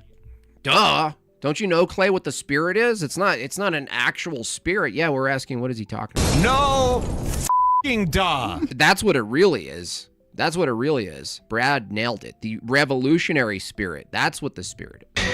Cool it with the anti-Semitic remarks. I said nothing. I said revolutionary spirit, dude. Why don't you cool it with, like... Cool it with the anti-Semitic remarks. All things you do. A constitutional republic sets limitations. The spirit of constant subversion, right? And Sola Constitution. Yeah, pretty much. Sola Constitutional. There are other things that like it allows. Yes, I agree. The Sola Constitution. Constitutional republic sets limitations, and in these limitations, it says that you can amend the First Amendment. Yes or no? Yeah, but so you're this not is the supposed to system you amend want, it dude. To trash. No, because you're not supposed to make amendments to make the system dysfunctional. No. Functional. Now this is where he really loses it. Peterson didn't have a raft. So he was floating in water. Andrew wrecked his ship. He's trying to grab onto any leftover floating pieces of wood. He puts on his floaty devices. He looks over, and the logo on the floaty device says, dysfunctional. Well, no. This is where Andrew, look at him. Look at Andrew right now. He tastes blood. He's like, what?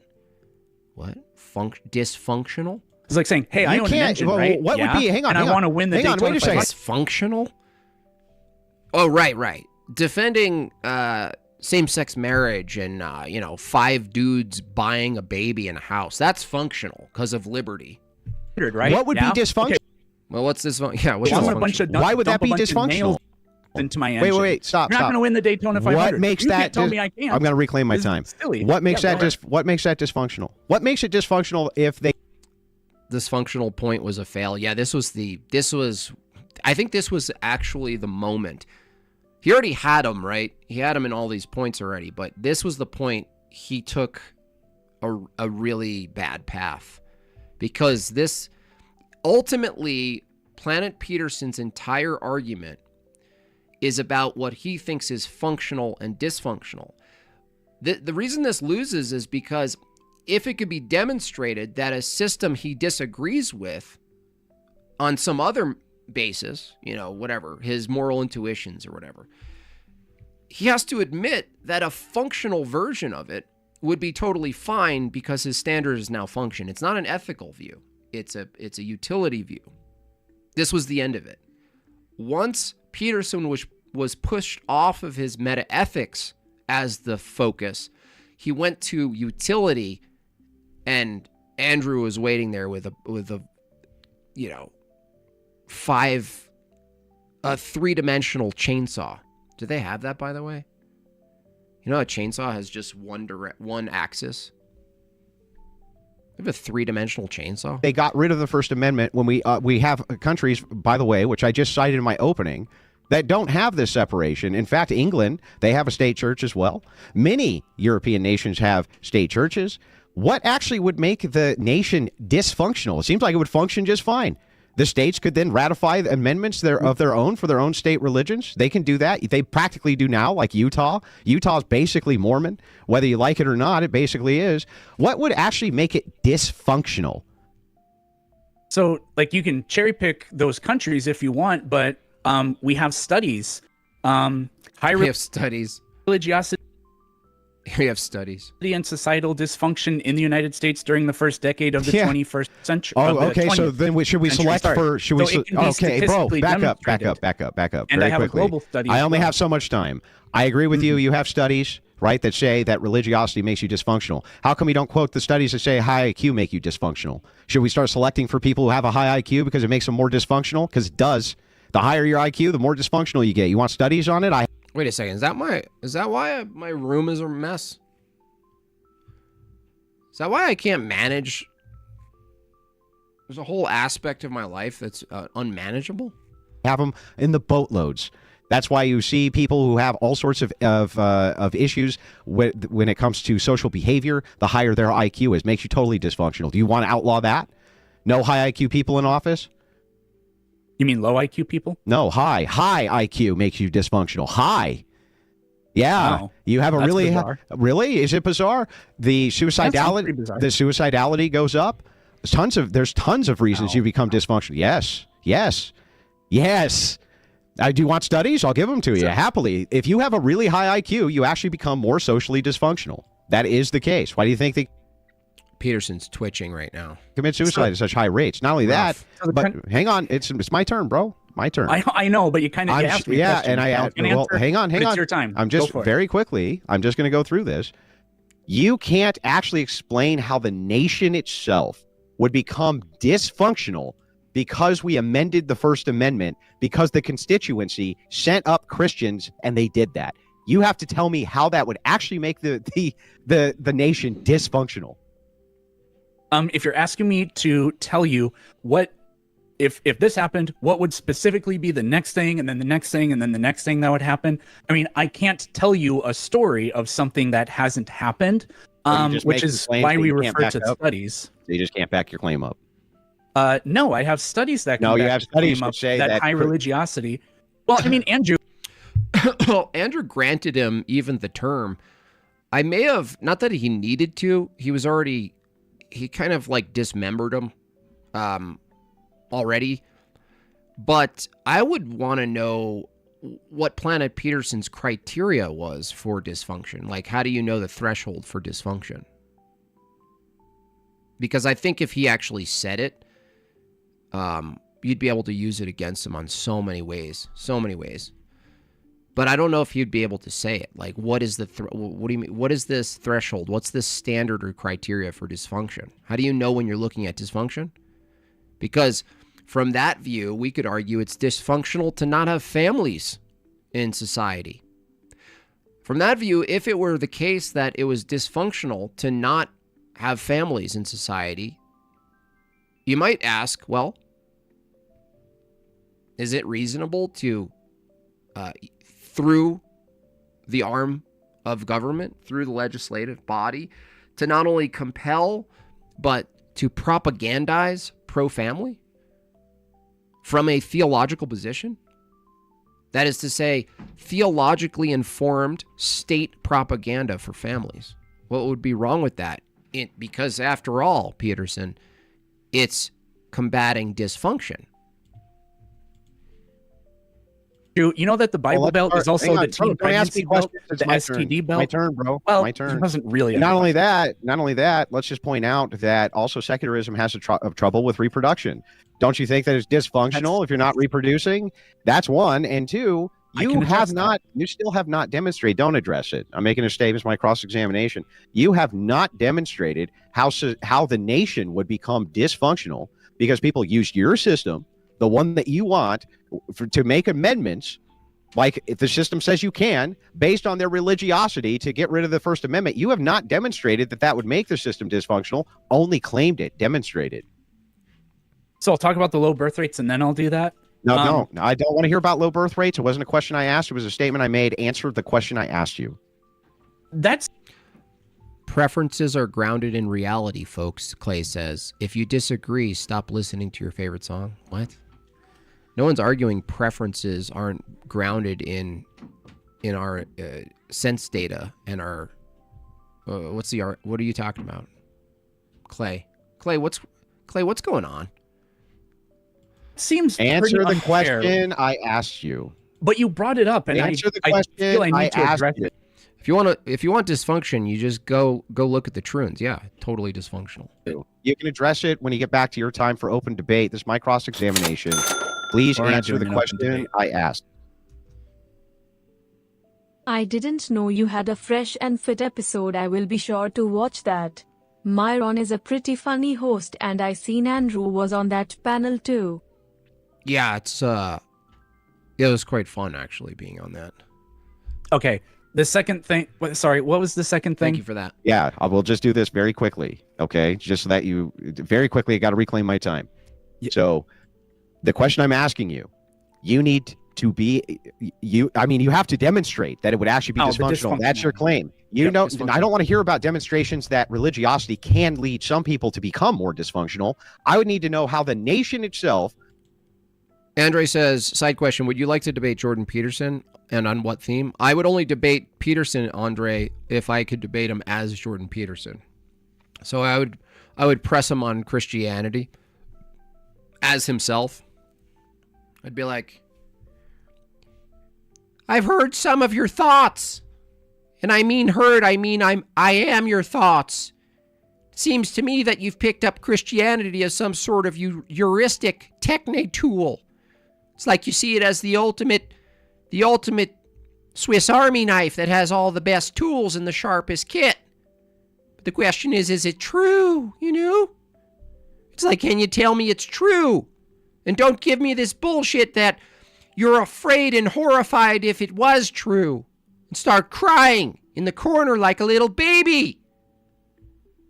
The question I have for you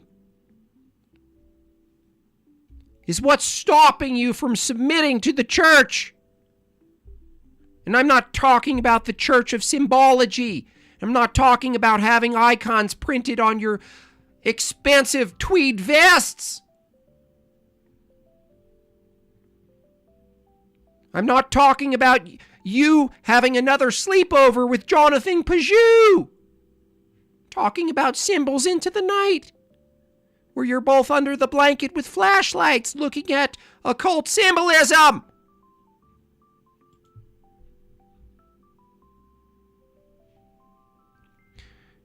Fuck.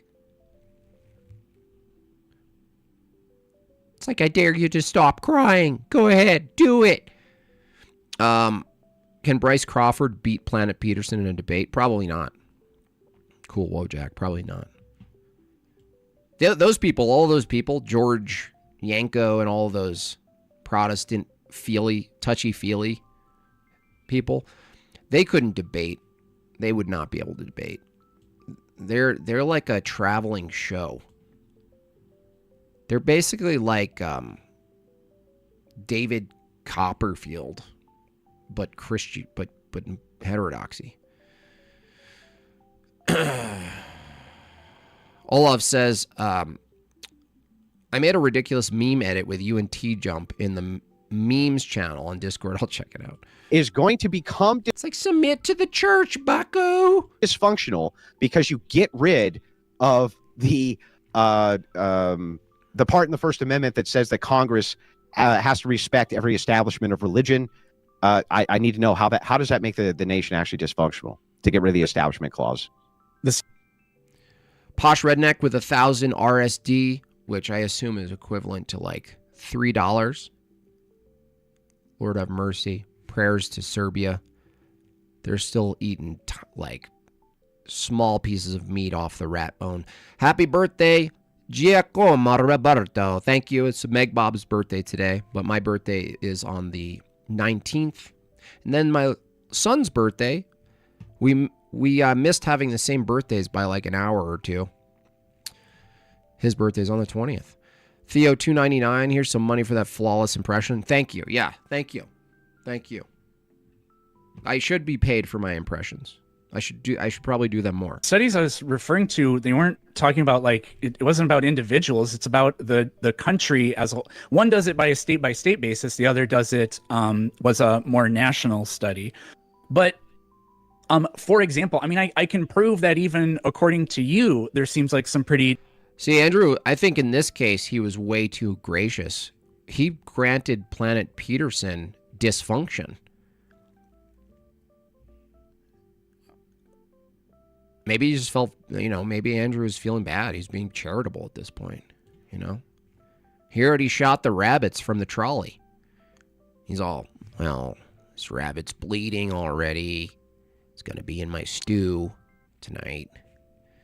Go ahead, I'll grant him dysfunction. I won't ask him what the criteria for dysfunction is. Just grant it to him. Let him bleed out on the tracks. Let him bleed out. Damning information, because I'm pretty sure that you're not in favor of STDs, teen pregnancies, suicide, low life expectancy. You haven't shown how any of those things. You haven't shown how any of those things would suddenly go boom because you got rid of the establishment clause. Luco Belvisio, a gifted membership. Thank you so much. It went to Matthew Lee. Welcome, Matthew Lee. Like, for instance, I'll explain the contradiction. I'll explain the contradiction in terms real quick. Even if it were the case that right this second, okay, religious people, it was correlated with teen pregnancy and all of these different things. These people are free to exercise that religion now. So wouldn't it be the case if they weren't free to exercise that would actually lower those rates?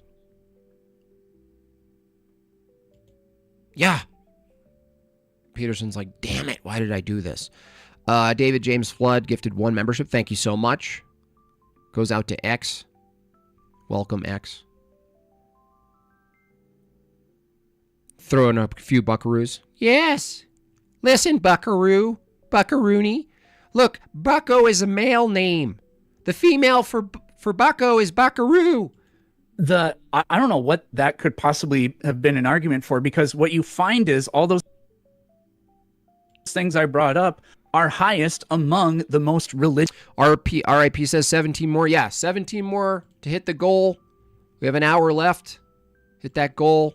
Celebrate. Make it a birthday bash. Support the channel. Support my wife turning 40. Religious states. So the more religious you are, the more teen pregnancy in this country, the more teen pregnancy. Listen, mother bucko. Yes, but if Congress doesn't have to respect the establishment of religion anymore, right? They can say that you can't practice unhealthy religions, can't they? What? Answer my question. Couldn't they say that? That didn't make any sense. Of course it did, dude. He just said. If it's dysfunctional, then why can't you pass something to eliminate the practice of certain dysfunctional religions? We already do that, by the way. This is a key point, is that if your starting point is rights and liberty, and there is a belief, a religious belief, that violates the constitutional Bill of Rights, the whole Enlightenment project, if it violates that religion, then you can't do it, right? You can't practice. You can't do child sacrifice. You can't do all this stuff. You can't do all this crazy stuff with animals and shit, right? I mean, do we agree? Maybe Andrew should have made it more explicit for Planet Peterson. He's not grasping the abstract of this.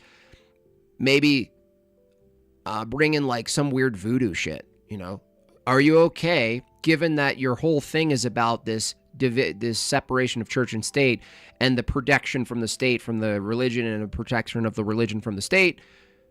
Are you okay with weird voodoo shit practiced with animals and whatever, kids, whatever they do?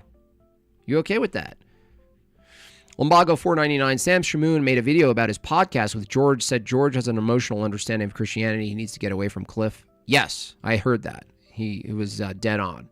totally emotional. Well, the whole lumbago, that entire industry is based on and relies wholly on the emotional manipulation and sharing of whatever they call the gospel. It's about having a moment where you're moved. Like but the thing is, you get that, little girls get that when they go to Taylor Swift. It's it's terribly feminine too, the whole thing. What didn't make any sense? Yeah. Oh, wow.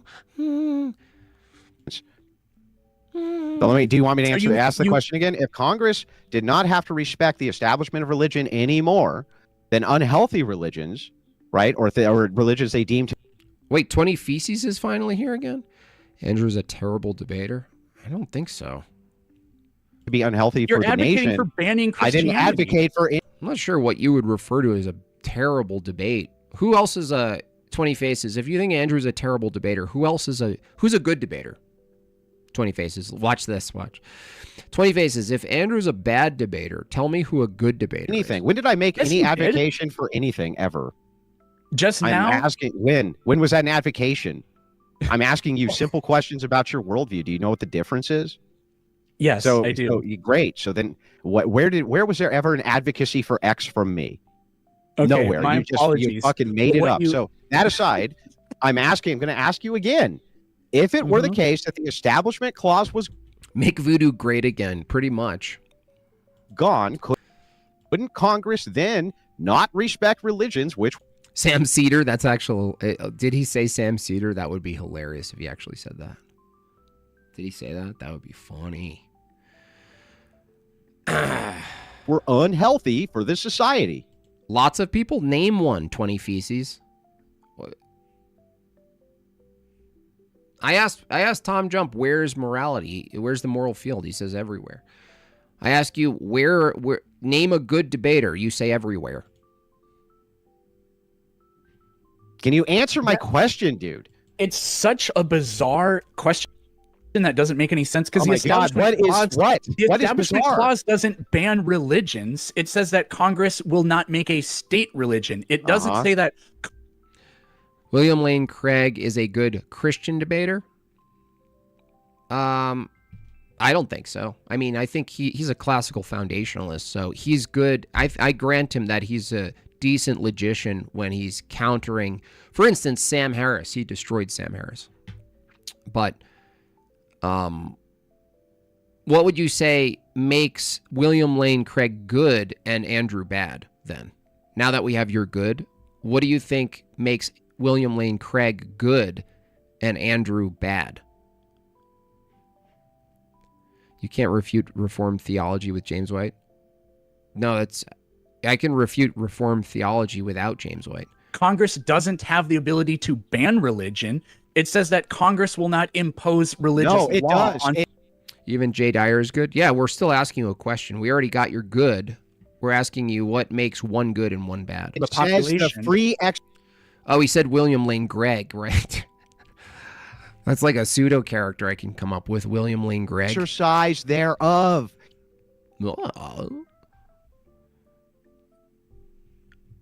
You are wrong, sir.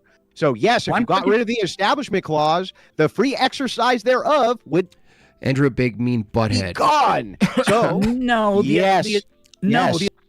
Andrew just asks questions, never make argument. What are you talking about? I don't know what you're saying. I don't know why people say this. They focus on the cross-examination, and I'm a cross-examiner myself. My strong point is cross-examination. So people notice that. My weaker point is defense of specific, especially if like someone comes at me from a scriptural position, I would be in trouble. But to say someone who cross-examines doesn't make positive arguments is a lie. He gave 4 arguments in his opening. So 20 Faces, that just means you don't know when you hear an argument. You only focus on the thing you don't like or something. Like it's objectively a lie that there's no arguments. That he never makes arguments. Now we know you're basically a liar. So, I mean, go on, be a liar. Alter Void $5. They said that about me. They said my recent debate against Max. He said they were like, "Oh, you didn't make any arguments." I quite literally gave four premise argument with a conclusion in the opener. You didn't make any arguments.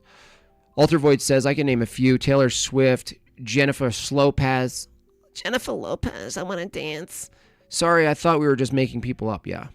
No, the Establishment Clause is not the same thing as you are a... Jim Bob thinks he's high IQ. Well, I don't really value IQ. I've taken a couple of IQ tests, though. And if those IQ tests are accurate, I do have a high IQ. But I don't care about that. Allowed to practice your religion. Yes, it is. It says the free exercise thereof. I'll read it for you, sir. Here, we'll read it. Because apparently you don't even know what it says. Okay.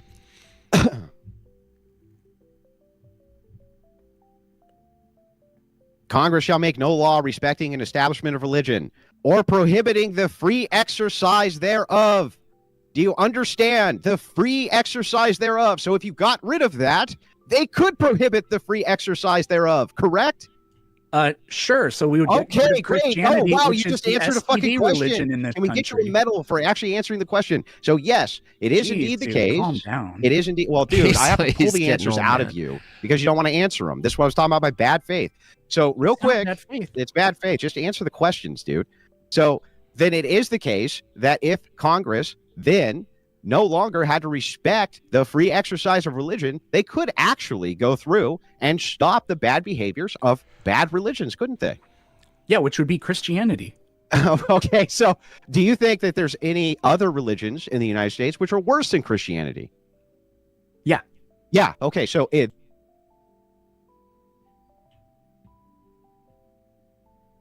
it's hard to fault an out-of-work school teacher trying to... Yeah, well, that's true. I mean, he has better promise, though, at least doing YouTube, Planet Peterson, than being a teacher. And it's probably more fulfilling and fun, honestly. Then if Christians were in power and stopped the free exercise thereof of those religions, wouldn't that be good? No, I don't think that would be good. Oh, okay. So then when you say shouldn't, Christians shouldn't be in power, right? Never said that. You never said that? It's literally the what? What? What the? What the? Shit, I don't even know. Like, I can't even tell you that. Like, what? You know, like, fighting, I don't know. Like, never know, you know. What? Like, wait, what? What? I never said that? Dude, that is your affirmative, Peterson. Your affirmative is the statement. Wow. That's your whole claim. Your whole claim is that Christianity shouldn't be in government. And you completely changed it by saying Christians shouldn't be in power. We're saying this. Oh, this is the end here. The power distinction. In government versus power. This is where it really starts crumbling. Christianity shouldn't be in power. I watched his prep stream and it was complete garbage. Yeah, he didn't know how to prep for him. His prep was I saw it too. His prep for him. And I was glad I didn't comment. I would have inadvertently helped him. But his prep was basically like, oh, look what he does. Look what he's doing. Look at how he does this. I don't think his view is correct, kind of thing. The people who support Planet Peterson, over at Matters Now, these people don't like each other themselves because, as I've shown in some of their panels, specifically their post-debate panels, they are not rigorous with each other. They don't give each other, like, they're starting to now because the culture is a little bit changing, but they don't give each other rigorous critiques the way Christians do. Aaron's B, thank you so much, $49.99. A coconut daiquiri, or maybe even a drink white people drink for you and Meg Bob on the island on me. Thank you so much. That'll be fun. Yeah, I'm gonna definitely have gay drinks in my hand, and I'll check in with you guys. You'll see. You think lots of? There's just gonna be a lot of colors. I'm gonna buy a Jay Dyer shirt while I'm there. No, we're absolutely not. What's the semantic distinction?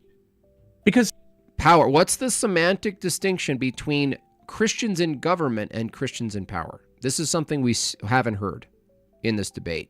That's needed, needs to be heard, and it will not be heard because he doesn't make one. You're talking about Christians shouldn't be in government means banning people that practice a certain religion from serving in government. I don't believe in that. No.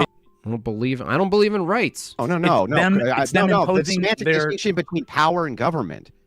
Clearly, if Christians have governmental authority, they have power.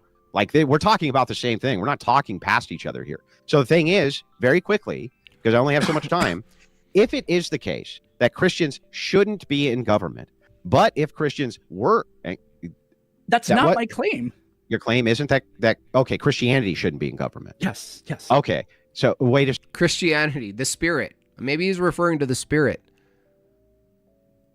This is the same position as Ben Shapiro. It's seriously the same position. Well, I have no problem with you being in government as a Christian. I just don't want Christianity in government. Well, what are you talking about, bro? The hell is the difference?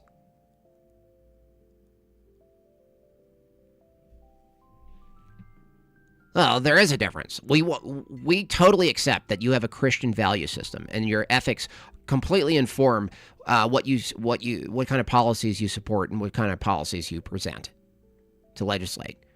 I just don't want you to do that. I don't want you to be an active Christian. I mean, can't you be like the other passive kind of Christians? Isn't that passable? Isn't that passable to do? Makes no sense. a second. So Oh, no, you're going to be a Christian. Just don't be a Christian. if Christians are in government, Christianity is not in government? Didn't I address this earlier because I said He's saying Christianity, the ideology, shouldn't be in power. He's saying Christians as people should have access to power. Yeah, Dan Moore, it's a contradiction. What is the Christian ideology if not held and occupied in the mind of a Christian? Dan, I don't know what your point is, Dan. I don't know if you're oppositional or what, but your statement makes no distinction. There's no distinction. Christianity, the ideology, what's an ideology? It's a view that a person holds. If a person holds a view and the government is a position the person holds, then the conclusion is that position, that ideology, is in the power position. Simple premises. Christianity is an ideology. Premise 2. Ideologies are held by people. Premise 3. Positions of power are held by people. Conclusion. Positions of power are held by ideologies. If a Christian serves in government and their beliefs overlap with the current structure of the Constitution or whatever, then there's no problem with that. Because the Establishment Clause doesn't say we will ban or we're going to do the opposite of all religions. Because okay, that would help me. Okay, bro. So anytime Christians then who utilize their normative ethical authority for things like abortion in government, that's wrong? They shouldn't do that? If they're imposing their specific religious beliefs on other people, then that's a violation of, I think that creates dysfunctional governments. No, that doesn't create dysfunctional governments because you think a functional government is one that assumes rights. Total contradiction. You think the government currently, in the way it's formed, that assumes rights, which is a belief system, you don't think forcing your beliefs on people is functional. You think it's dysfunctional. Well, it's not. Clearly, it's not. I watched the end of the stream on PP and his fans were just crap talking Andrew. Yeah, that's really all they have. But the ones who know that you're going to have to actually debate this stuff. You can't just be in the chat, right? The best thing they said is the Bible endorses slavery. Well, so can a democracy. I mean, as long as you change it, as long as you make the amendment. That's a violation of the First Amendment. Even if you argue that we could just get rid of the First Amendment, I think history shows us that creates dysfunctional governments. Yeah. Hang on. No. Government's not. Johnny G, $5. Premise 1, Big Bang caused rotation of the sun and the planets. Premise 2, Venus and Uranus spin on the opposite direction. Conclusion, planet PP has faith. Yeah. Bro, you got to back way. Okay, we got to back way up. Real fast, just under 10 minutes remaining. I did add about a minute and a half for clarifications. Appreciate it. Okay, so just very quickly, Mr. Peterson, if the Supreme Court justices are Catholic, and a lot of them are now, and their interpretation, they're interpreting the law, right? They're also using part of their interpretation is going to be their normative ethical framework, because that's how interpretation works. Mm-hmm. If they're using their Christian normative ethical framework, do you actually have a problem with that? So if I had a problem with that would mean that I would just have to ban Christianity, but that doesn't actually make any sense. A Christian, we went over this earlier, anybody can believe whatever a Christian believes at the same time. So we can't just ban them from serving in government. That just wouldn't make any sense. Then, as long as a Christian, this is a really good point that I brought up in a super chat that Planet Peterson completely dodged. Peterson, if you're watching this, that was a massive dodge, dude. He says, as long as a Christian in government does exactly what the secularist wants, they have no objection to being there. So open-minded, these guys who say they don't believe in a preference. This is huge because Voxel Knight, I sent in a super chat to Planet Peterson, which he just said, I reject the premises. Well, there's no premises. It was a direct question. The question was, bring this up, by the way, to all of your secularist friends who think that religion shouldn't inform policy and you shouldn't, use your beliefs to inform law, right? Ask him this. If a Christian, if a body of Christians came together and passed a bill that was pro-welfare expansion, pro-welfare, some type of like pseudo-socialist welfare thing where you coerce the helping of people. Would you be against it simply because it's informed by a theological view? Because if you take something like abortion, Planet Peterson might take his abortion view, whether it's like pro or liberal or in between, he might take it like, oh, that's an opposing view I have. But if you take something a liberal or a progressive has, a secularist has, that's pro, you can attack them with the pro. You find something that they're pro, and if Christians came into office and they were suddenly pro, but it was informed by their theology, would it be wrong, even though it's the same exact policy, it's just informed by something they don't agree with? Like, what would they do with that? Well, you saw what they do. He totally didn't answer the question when I sent it. Alter Void, some shekels for the worldview. LOL, cheapest super. Thank you so much. I appreciate all super chats. Jordan Flores, they all go to the goal, by the way, which is at 41, which we almost have exactly the amount of minutes left to fulfill. Jordan Flores, $10. These guys dabbling in latchcraft. Latch.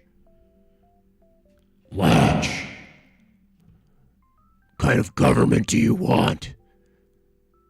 Are you saying that Gotham can't inform its policies based on what Batman believes? Well, Batman decided to convert to orthodoxy. I'm a Batacuman. Deal with it. Batacumens depart. Batacumens depart. Your whole proposition's destroyed. If the idea is Christianity shouldn't be in government, but Christians can go in and rule based on their normative ethics, then you don't have a claim. Your claim's destroyed. Listen, I'm just going to, I'll give it to you in premises. I'm going to give it to you in premises so that you understand, right? Christians should be allowed in government. True or false? True. Christians in government should be allowed to reference their normative framework when making decisions in a governmental role. True or false? Not exactly true. What does that mean? Because they can believe in things that are in congruence with the Constitution. And Clay Manning says, I wonder if PP looking back would have liked to change the prompt. Well, Clay, that's actually a W in the chat for Clay actually providing good insight here.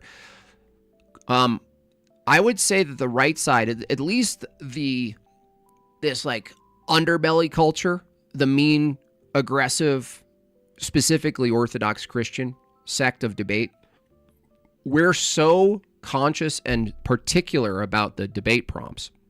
And I don't think the secularists are. I don't even think general like heterodox debaters are. But they're starting to catch on, is that You have to be pretty clear. You have to really think through all the logical trees that would come forth because of the debate prompt. You have to. You have to really examine it. You can't just like willy-nilly be like that. Oh yeah, that sounds okay. No, you have to really think that through. That's a good question, Clay. You should ask him that, honestly. You should ask him if he thinks it was a mistake to take the debate prompt. Not even change it, but do you think it was a mistake to take the debate prompt? Richie Torres, $9.99. Emergent government, right? Emergent government. My spirit-led government. Tina L, $5. Help me learn. What is the difference between can, able, allow, and should? What if PP used allow and should? I would say allowed would be a kind of a should. Tina, the important thing is the debate prompt. The prompt was affirmative. Christians shouldn't basically take over the government. Shouldn't be. Christianity itself shouldn't be in government. That's a mistake. All Andrew needed to do is demonstrate that there is that requires a should and ought statement. So that's solid because it's in the prompt. But all Andrew really needed to do, looking back at this debate, is all he needed to do is demonstrate that Peterson couldn't make a distinction between Christianity, the idea, and Christians, the people. And he did that. That was really, he could, looking back, it would have been fun if he got to explore all the arguments that he presented in his opening, that Andrew presented. But he was like, oh, you're just going to give me the debate? You're just going to give me the debate because you can't distinguish between Christianity, the ideology, and the people holding the ideology? With everybody else in general, and that can happen to be something Christians believe in. But if to the rest of your question, Tina, capability in this debate is going to be tied to the ought claim, or ought not in this case. So when Andrew asks, wait, if Christians could logically, practically take over government and do this thing, do you think they should be able to? And Peterson says no, even though the thing he's defending is a system that would allow it. So he is saying you should, because the thing he's defending that ought to be preserved is the mechanism that allows for the thing he doesn't want.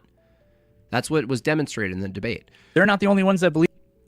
Manuel Georges says it's because Andrew is debating a secular Christian, which is most secular humanists are. I don't understand what you're saying. What do you mean because? What's because? I'm not sure you're referring to. It's what's because. K. Thomas says, when they argue with their little friends, they just segue into a bunch of off-prompt arguments. When you hold them to a prompt, it closes off a large chunk of their bullshit. Yeah, Planet Peterson did the same with me. He accepted the debate. He is affirming evolution is a scientific theory. I think that was a mistake to take that debate. Believe in the golden but they can rule, amend the Constitution. Example. They can just amend the Constitution. And then if they do amend the Constitution, they can, any of their normative framework, they followed your entire law. Yeah. Exactly. Right? Yep. So then why shouldn't they be allowed to do that? First of all, because as I've said a whole bunch of times, I think it creates dysfunctional governments. Oh, dude. But this would also lead to potentially Andrew Wilson being subject to whatever the Pope says, because maybe that's the Christian framework we end up with, but you reject that. So according to Andrew Wilson... You could just hear the Ben Shapiro in the background. Well, I reject that because that would apply to me too, and I could be the victim of my own theocratic application. I could be a victim, so I protect it. So my view is government should be led and informed by zero metaethics. Yeah, that's a lot better, right? Listen to this argument. It's like basically saying, I don't think that the government should be informed predominantly by any metaethical position. Why? Because I think it's dysfunctional. And so the alternative is that I think government should be informed by zero metaethical principles. Yeah, no, that sounds really functional, bro. Andrew Wilson doesn't want this to happen. What are you talking? What kind of weird straw man nonsense is this? According to Andrew Wilson, According to Andrew Yeah. Wilson, he doesn't want the Pope. And what the fuck are you talking? We're talking about you and your view, not Andrew Wilson's. You had a chance to grill Andrew Wilson's view. Your view, sir, is that it's perfectly acceptable for Christians to change the Constitution if they are elected by their constituency. Yes or no? Yeah. Okay, so then if Christians who are elected by their constituency change the Constitution in order to allow Christian stuff, whatever you think that is, how can you possibly say that they shouldn't be able to do that? John Cassell says, I thought Ben Shapiro was here. Yeah, he was in your mind. I will do anything. I will do anything. I will lay down my metaphoric life, not my actual life, someone else's life for sure, but I will lay down my body. I will lay down my little body. I will lay in front of those tanks in Tiananmen Square. I will lay down my little body for you to say and do whatever you want. That is the constitutional way. This is the way. This is the way. Zimmerman, $2. Thank you so much. Happy birthday to Meg Bob, she says, through emojis. When this is the proposition itself, that they 20 Faces says, what's the metaethical position of the American argument? I don't remember politicians' argument about moral reclaim before the elections. Well, 20 Faces, if you're talking about what's happening currently, metaethics, what you're pointing to is in the tradition of American politics, metaethics has been sort of weeded out of the debates. It's just policy and policy. They never get to what their metaethics are, but they're always underlying. So the metaethical position of America is rooted in this self-evidential argument of human dignity from a general creator, right? It's like this view that rights are inherent, that we ought to abide by and acknowledge rights. That's what it's linked to right now. That's what it's linked to. If you're actually asking in good faith, that's what it is. The metaethical view is that humans have rights and we ought to acknowledge them, which coincidentally is Planet Peterson's belief structure, which his own argument goes against him. His own position is contradictory. Premise one is essentially it's dysfunctional to use a predominant metaethical view to inform and police society. And yet premise two is society should be policed by the predominant assumption that rights exist and ought to be followed. They shouldn't be in government, yet they should be allowed to go in and change every facet of government. That, sir, is its proposition and its negation, an actual contradiction. That's an actual contradiction, yes. Peterson knows he's in trouble here. You can do this in a variety of ways. You can ask Planet Peterson, would it be okay to violate constitutional rights, Bill of Rights, civil liberties, all of them, so long as it prevented dysfunction? That's another angle you could take with Peterson. Because it creates dysfunctional. By the way, if there's anyone who's on Peterson's side of this, you're more than willing to find the Discord in the general VC and make your cases, and maybe we can switch over to that in a couple minutes here. Governments, and the other thing is, like, it's a totally functional government, dude. Apophatic says $2. I don't know what he means by functional. Seems arbitrary. Yeah, Andrew didn't press him on this, probably because he already had all the rabbits bleeding in the yard. But I am actually surprised Andrew didn't press on. Can you tell me the criteria for dysfunction? How do you know when you're looking at dysfunction? Maybe because that would get into sort of like too deep into semantics. It gets way too into the meta, perhaps. And if you can produce the contradiction as is, maybe it's just a good tactical approach to not go into it at all. I would have went there. That's my impulse, though, is to go, I don't know. How do you know what a dysfunction is? When do you see this? When do you see a dysfunction? I saw a dysfunction today. Really? Where was it? Where'd you see that? Where did you? Excuse me, sir. What did the dysfunction look like? What was the dysfunction looking like? Totally functional. What do you mean? It's following your rules. Christian go in, they change it via an amendment, and then they rule based on the changed amendments, which is exactly what you claim we should be doing. Oh, he did ask at one point? Yeah, I skipped around a little bit. I assume he wouldn't let that go, but it was probably just not worth pressing on. Calling fascism a functional government. It was a functional government.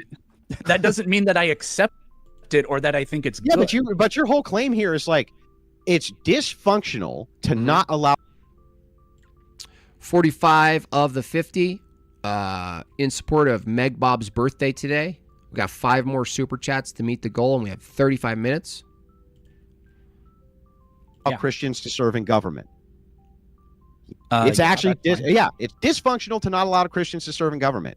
If Christians go into the government and serve, and then amend the Constitution, which they're allowed to do because they're in government, and then change it to make a bunch of whatever Christian stuff legal that you don't like, right? They're literally following your very process. So your proposition is Christianity shouldn't be in government, but its negation is, yes, Christians should be in government and should be allowed to change the amendments in government so that, yes, they should be allowed to do this. Should be allowed to change the amendments in government. No, Christians shouldn't be allowed to change amendments in government if they're elected. No, I'm just. He doesn't know. Yeah, he doesn't know where to stand, because it's not just the dysfunction definition that's unclear and ambiguous. What's really ambiguous here, and very useful for future debates, for those of you listening to this and saw this and you want to use some of these things against your secularist buddies, friends, family, is that, by the way, I don't recommend debating your family members. I actually recommend don't do that for those of you listening. But the point is, when someone says Christianity shouldn't be in government, what else could they possibly be pointing to other than the person or peoples who hold the Christian ethical view, who have every right and every obligation under their view to go into their political positions of power and exact their ideological standards into law? What else are you referring to? What, a cross? That's what people think. This is the problem with symbolic Christianity. That's basically infestation of the West. With a purely symbolic theology, you can just walk around with a cross and kind of say propositions and platitudes, and the actualization of your standards through an ethical lens, through the law, is never required of you, nor is it something that you're set out to do. You just go, oh no, what does it mean? Oh no, I'm totally fine with Christians I'm totally fine. You know what it is? It's faith alone. I'm totally fine with Christians in politics and positions of power, as long as it's just faith alone. That's what Christianity is, faith alone. As long as it's faith alone, Christians, and no actual works in faith, no works, just the faith alone, then they can be in government. But once they actually live and prescribe and enforce from a Christian lens, no, we have a big problem here. Big problem. Austin Tutilio, $20. Thank you so much. Happy birthday, Meg Bob. Yes, happy birthday. Happy birthday to you. Happy birthday to you. Happy birthday, dear Meg Bob. Happy birthday to you. Disagreeing with, I know where this is going already. That's where you know where it's going, right? The end of the tracks. That's right, Peterson. You know where it's going. It's a train going over a cliff into a fiery doom. It's your proposition and its negation, and I'll just give it to you again. And I really do need a response to this. The proposition is Christianity shouldn't be in government.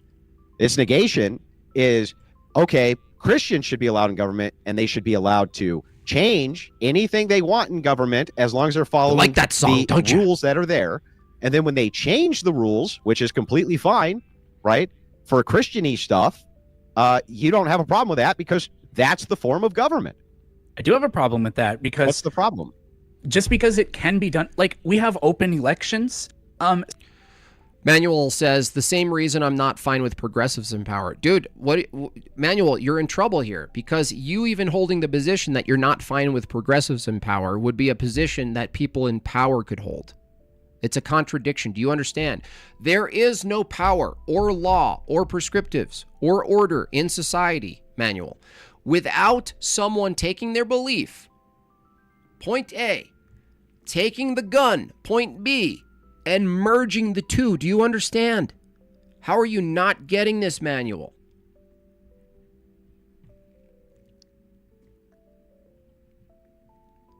There is no government without a body of people who assume a meta-ethical position that's worthy of force. What do you think? They're just neutral? Oh, when should we use the gun? Oh, when should we do this? I don't know.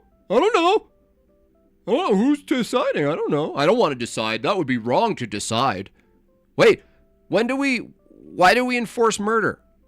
I don't know. I'm not going to be the one to decide that. That would be wrong to decide that. What about theft? Is that wrong? Well, I mean, we determine it's wrong, but I don't want to say. I don't want to step in and impose my beliefs that X is wrong and with the force of a gun. I mean, that would be wrong. I mean, it's so stupid and obvious at this point. Enlightenment. The Enlightenment is death.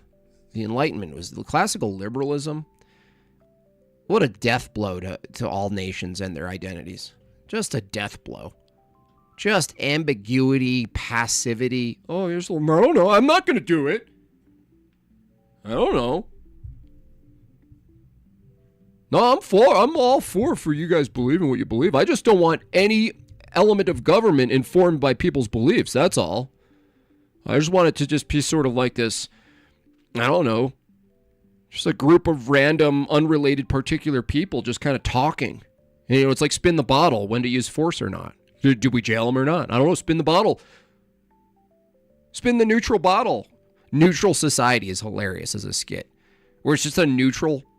The assumed neutrality of the use of force, that nobody actually said anything about it because they were afraid to impose their belief. I don't know. Oh, no. Did you see what that terrible guy did to the kids? We should punish him. Well, I mean, I think we should punish him, but I don't want to impose my beliefs that we should punish him. That would be wrong, right? So stupid, man. Oh, my gosh. Tibby, $9.99. Happy birthday, Meg Bob. I'm also glad you all are going on vacation. I can't stop saying you. Bet you like that, don't you? But I add Jordan Peterson Bucko at the end. That's funny. Nicholas Clinton, $4.99. Happy birthday, Meg Bob. Many years to you. Hope you all have a wonderful time in Hawaii. Thank you. Briar Wolf, $19.99. Thank you so much, Briar Wolf. Happy birthday to Meg Bob indeed. And we reached our goal, our birthday goal. Thank you so much. I don't know. Should we enforce any policy? I don't know. So it's theoretically... No, you do it. No, you do it. No, you do it. No, I don't want to do it. You do it. Possible that a Nazi could be elected president. That doesn't mean that... This part's brutal. Oh my gosh. This part is so brutal. Ooh, man, is this one bad. This is a bad one. The Yahtzee one, I think they're allowed to say no. I don't know why I'm saying Yahtzee, but who knows? Better safe than sorry.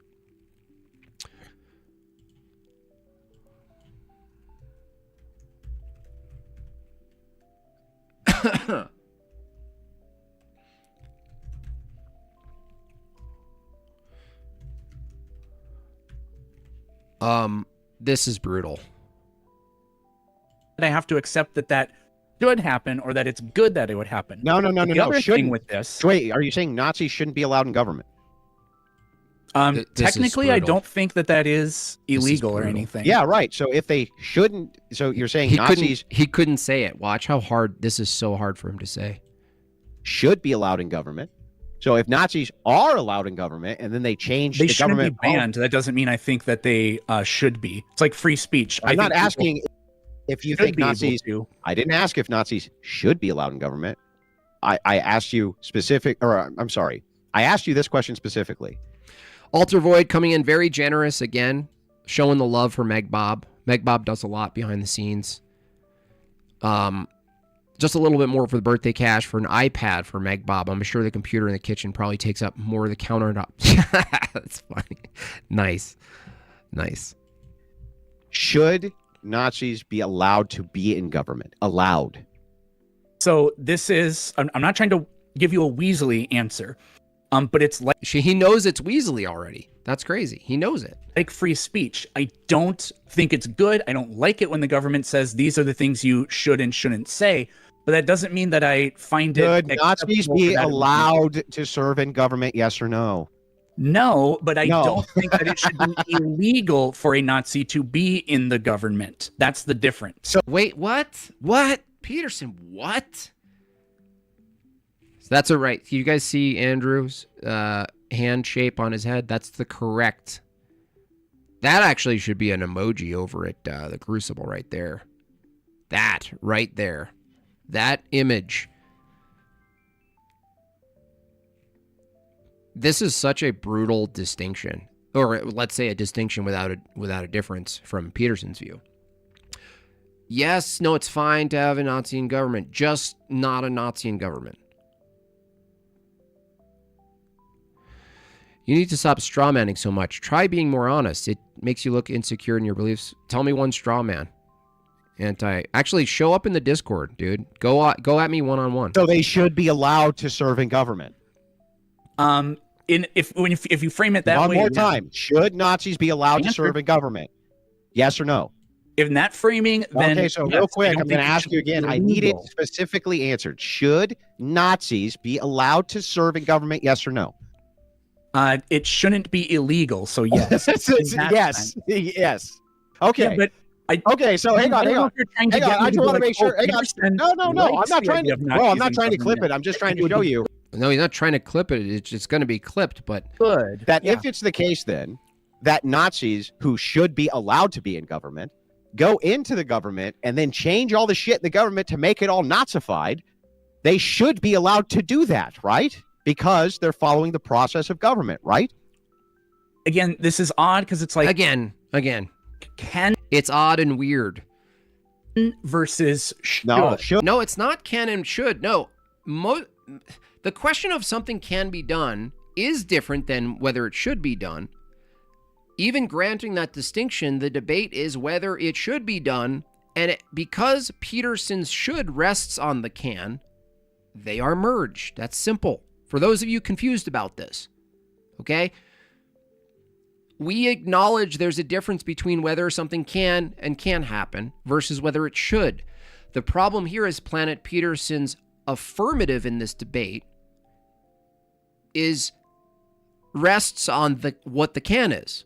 His whole argument is that we should abide by what is already currently in place. That's the protective measures or whatever in his view. So he's merged the two. He's the one who merged the can and the should, not Andrew. Nobody else did that but him. Again. Zimmerman says, I gotta go, JB, Megbob, chat, stay listening. God bless. Thank you so much for that. Should. I think it would be wrong. No, stop. Because we know fascism isn't a functional kind of government. Listen to me. If you say Nazis should be allowed in government, then they should be allowed to do their job in government, right? If they should be, then they should. Yeah, again, that people are going to take this probably and be like, Andrew's advocating for like, that's how they're going to twist it. Doesn't mean that I accept whatever amendments. These bunch of flat holers, I tell you. They would Just do, and that answer they are my good. question. I'm not asking you for qualifiers. I'm not interested. I just want you to actually answer the questions I ask. Should Nazis, if they're in government, do their job? Should they do their job that they were put there to do? Again. So if the constituency of a bunch of Nazis puts Nazis in the government to do the job of changing the amendments to make it more Nazi-ish, they should do that, right? No. Why not? No, they should just be in government. Andrew, come on. They should just be in government and just pretend not to be who they are. That's what you should do, Andrew. I mean, can you see his Planet Peterson's view here? No. You're allowed to be in government. You just can't be yourself in government. You're allowed to hold views. You just can't act on any of your views. You're allowed to be religious. You just can't be religious. Nazi-ish.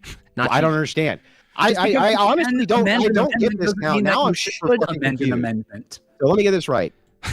There's the emoji right there. You see that? This right here. That's gold. That's meme gold right there. That's a chat. That is a chat emoji right there. I'm not asking for the normative ought of whether or not you think the amendment's good or bad. That's not. I don't care if you think the amendment good or amendment bad. Only if you think that Nazis should be allowed to change the amendments to make shit more Nazi. Should they be allowed to do that? If a bunch. So in other words, if the dude has a hard time isolating himself from the hypothetical. This is common though, EOD. This is like a common thing where I don't think it's accidental. I don't think he's actually having a hard time. I think he's in a defensive position because if he does engage with the hypothetical, there's a conclusion that follows that he can't have. And so he's now stuck and he's like, damn it, I'm stuck. I'm stuck in the hypothetical and the entailment of its logical consequences, which is a brutal, these people are going to, maybe if they ever start learning, whether it's against Andrew or me or Jay or a variety of other people, if Chase Haggard debates more, there's a list. A lot of the debate is taking their position and demonstrating a hypothetical and realistic hypothetical, not an invented one, a realistic hypothetical that demonstrates the entailment of their view. That's it. That's all you have to do. Stanley, $5. Peterson should stick to debating the dumbest of society. Yeah, well, this is what's interesting, Stanley, is that culture, now that they're moving away from flat Earth and all of these other things that don't actually apply directly to society, really. They're kind of irrelevant to the norms and things we're really facing specifically.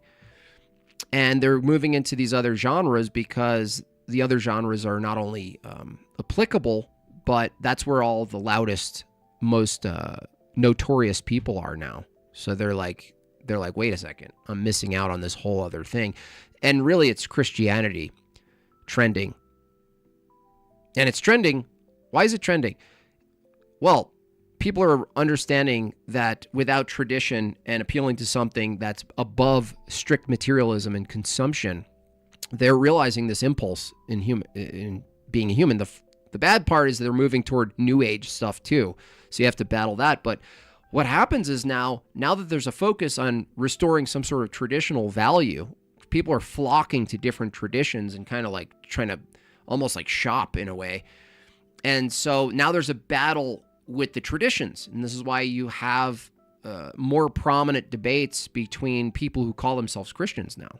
Now it's the Christians debating. Notice how the secularists really aren't debating each other anymore. They put themselves in a corner, kind of a type of a monolith, and they've made rules and blasphemy rules where they can't even debate each other because they'll offend each other. Whereas the Christians are the ones battling it out. And so the Planet Petersons, whether he knows it or not, they're like gravitating toward this ethos because we're active. We debate each other.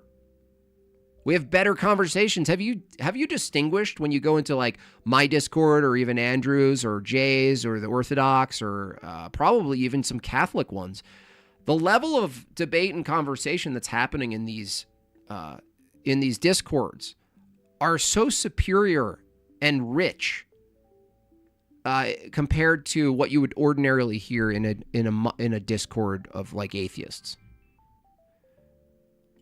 Not if you want to. So they're having like FOMO, basically. No government. If No. 2/3 of the states.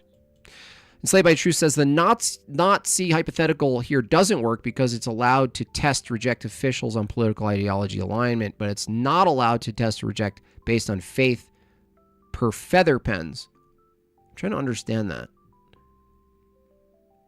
Because it's allowed. Are you saying that the hypothetical is allowed to test and reject officials on political ideology, but it's not allowed to test on faith per Actually, I think that's in favor of the hypothetical slave. If you're enslaved by truth, I think if Planet Peterson says, If the hypothetical is this, are you okay with people believing in what they believe so long as they don't use it to inform policy? The hypothetical I use, enslaved by truth, is rights. Because Planet Peterson certainly has a belief in rights. Admittedly, he says he can't justify them. So that's a belief. So whether that's a political belief or a faith-based belief, or if it's religious or not, it doesn't seem to matter, the category of belief. The question is, should you be able to use your personal political or religious beliefs to use government as your gun? We say yes. We're consistent. The Christians say, yeah, absolutely. Let's battle it out. Let's see who wins. The secularists pretends not to. They're liars, or they just are naive. Elected Nazis. If I didn't get that in Enslaved by Truth, you can restate it in some way that makes sense, because I don't understand, from your view, why would there be a meaningful distinction between a political ideology and a theological ideology in this hypothetical? Both are something that's informing policy. And they went to Capitol Hill, okay, and they said, hey, we want a new amendment that says there's going to be a new Third Reich, right? Somewhere. I don't know how they phrase it, okay? They should be allowed to follow the process of government. Not, is the amendment good or bad? I'm not asking that should claim. Only should they be allowed to do that based on the prescription of the government that you advocate for? I guess technically, yes. That doesn't mean it has my endorsement, or that I think it would be functional. Perfect. I'm not saying you endorse it, bro. Yeah, I know. I'm not saying you endorse it. There's I know. So often. Very quickly. Then this same logic would apply to Christianity. Should Christians be allowed to serve in government? Yes. Should, if they're there, should they do their job based on what their constituency wants? Yes.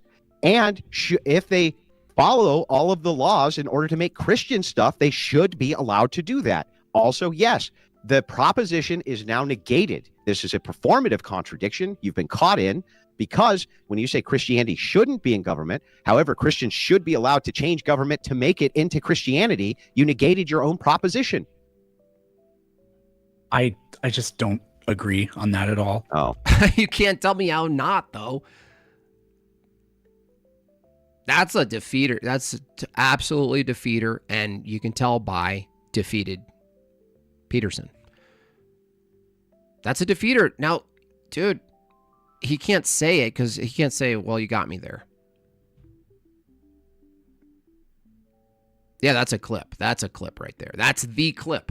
If you guys were wondering where is the clip of this, that's the clip right there. I just don't agree. No, he just laid out the contradiction. Christianity shouldn't be in government. Premise 2, Christians should be in government. Premise 3, Christians in government is Christianity in government. Conclusion, Christianity should be in government.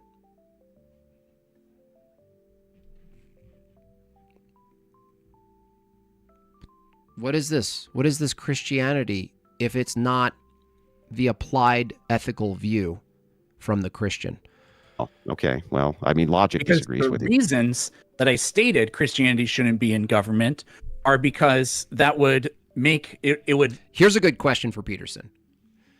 If there was a bunch of Christians in government and they held their Christian beliefs and they were trying, let's just say they held their Christian beliefs, just generally. The question for Peterson is this: if there's a group of people who are Christian in government, how does he know when Christianity is or isn't in government, with that being the state of affairs? A bunch of Christians in government, self-proclaimed Christians, they believe their views on everything, they're in positions of power. How would Planet Peterson know from his view whether or not Christianity was currently in government? It could potentially, or could, whatever, it doesn't matter, lead to a more dysfunctional government, one that disenfranchises people. Let me ask you one last question, just one last question, very quickly. Should pedophiles be allowed in government? I think most of them are, but should they be allowed in government? That's actually pretty funny. No, I don't think so. I think there are certain things, because that's a felony. I believe. So no, I don't think felons should They didn't be get in a felon. government. They're not. Nick says, I think Andrew can take on Deconstruction Zone. Maybe. I mean, I certainly wouldn't nominate myself for that. If someone asked me, who's your top pick against Deconstruction Zone, I would go with Jay and or Sam Shamoon.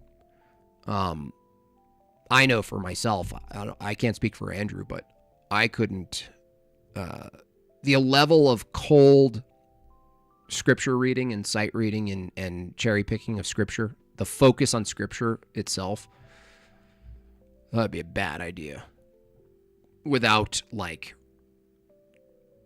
in-depth, nearly lifelong, I would say, understanding of scripture. I don't know. They did it when they were like, I don't know, just under the legal age or something. Like, 2 days before the legal age, right? And it wasn't a felony for whatever reason, right? They got away with a misdemeanor. Should they be allowed to serve in government? Are you talking about a but you can pedophile or finish up somebody here. who got a misdemeanor? Yeah, pedophile. Just let him answer this. Okay. So Yeah, I did. I asked if they should be allowed to be in government. Should they be allowed to be in government? You can. They should bring Deconstruction Zone back with Sam Shamoon on Tim Pool. But then it would be like, you just have Tim Pool, like, giving his 19 minutes of 2 cents every, like, 5 minutes. reframe the answer. Should pedophiles be allowed to be in government? Not Jimmy, you can just reject that he can know the canon. I would say that, but the thing is, even Isaiah, I know that's true and that's valid. Optically, in a debate, that doesn't. It's kind of a loss, honestly, Isaiah. Like it's unsatisfactory. I agree with you though, but the problem is you just, like, if the debate was about that, if you just said no, I'd appeal to the person could then say this, Isaiah. Okay, cool. I'm appeal. Are you the representative? And I'd be like, oh crap, I'm crap. Tap out. I would never take that debate. No. No. Okay. Well, then you're just only applying the law when you choose to apply the law. Thank you. Yeah. So I'm ready. So just very quickly to go over the closing here. We caught Mr. Peterson in a contradiction. So the proposition was Christianity shouldn't be in government. But we figure out very quickly that not only are Christians should be allowed to serve in government, but they should be allowed to follow the processes of government in order to change government to make it all Christian if they want to. They should be allowed to do that. So him saying Christianity shouldn't be allowed in government is actually negated. His own proposition gets negated by him. The second he tells you that within the framework of this government, he has no problem with Christians making it a Christian government, that negates the proposition of shouldn't be able to. It's like it's absurd. It's like it's the silliest thing I've ever seen in my life. Not only that, there was a whole bunch of things that we touched on. Like, for instance, we went over the fact that, hey, there's other nations which have state churches. He says, well, religiosity leads to dysfunction. Well, I guess the happiest nation, Finland, then must be real dysfunctionally happy, right? Must be really dysfunctionally happy since they have state churches. And now to kind of give some leeway and credit to him, it does remind me of a great joke, which is, you know why it's the happiest country is because all the sad people are already off themselves because it's so cold and dark. But I just thought that was a, kind of a funny observation. But back to this, there was a ton of things. We got into the normative framework of ethics, which he brought up. I didn't even bring it up. I was keeping it on topic. I don't even think he understands what Christian ethics are, or that it's not a no true Scotsman fallacy at all. If you say, oh, those people violated this ethical purview, and here's why, based on A, B, and C, you saying that this person who self-IDs as the thing violates the actual values of the thing is not a no true Scotsman fallacy. It's totally absurd. If that was the case, then anytime a secularist ever did anything wrong, we just say, well, look at what secularists do. Things. Nope, I'm going to finish anything like it. It's totally Feel bad for your opponent. All right, well, good job. Without lies, Islam dies. Thought that was a fair highlights reel that you presented.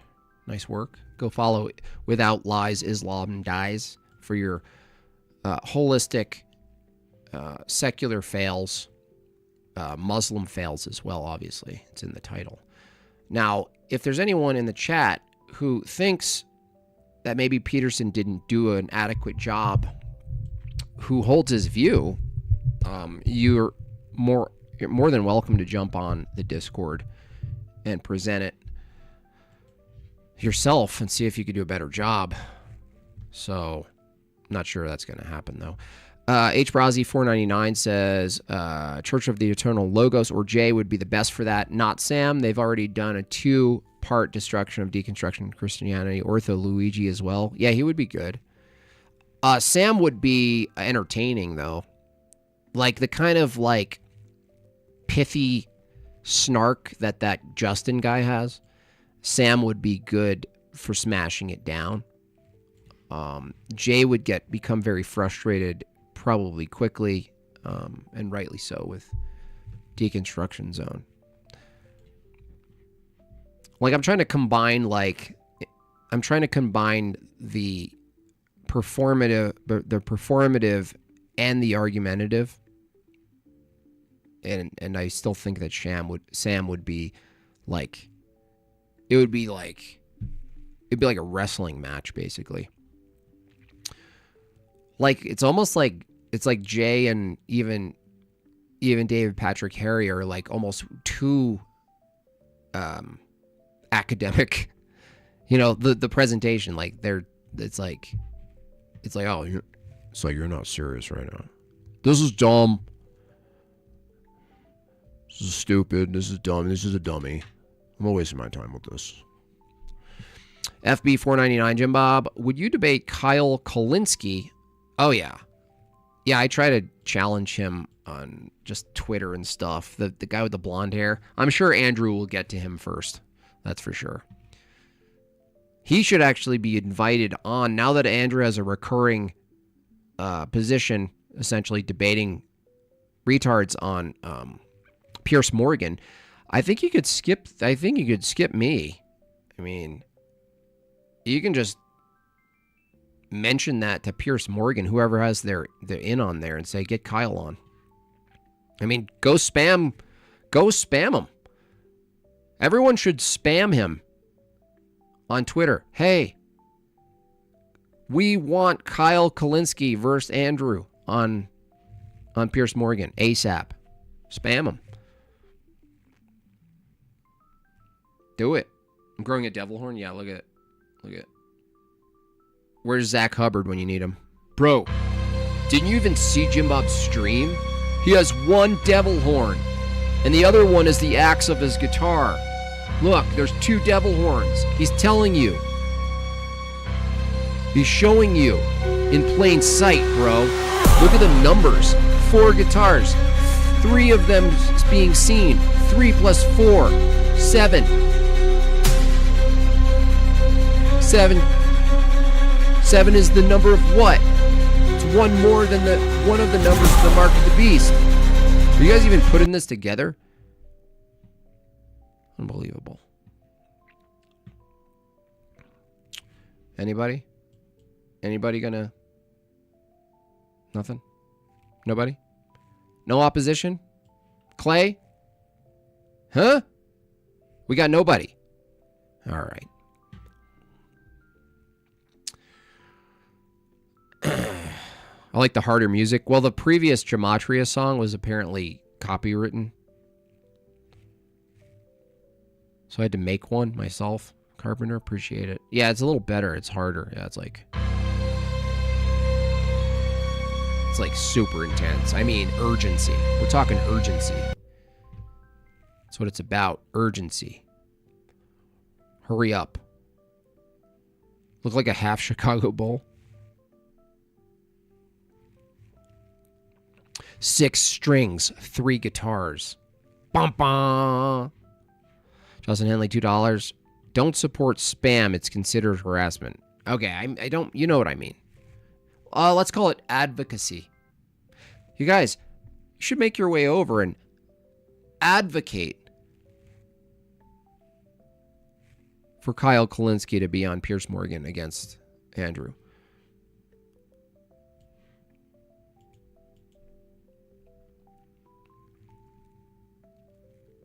Boo-dee-dee-dee-dee boop. Bap boop bap boo. Can you name one Christian nation? I think Serbia would be a Christian nation. I think Russia would be generally considered a Christian nation. I think even the remainder of what's left of Europe, they would be considered, their foundations would be Christian as well. So name one secular country that isn't living, that's quote functional, that isn't living at the tail end of Christian European culture and tradition.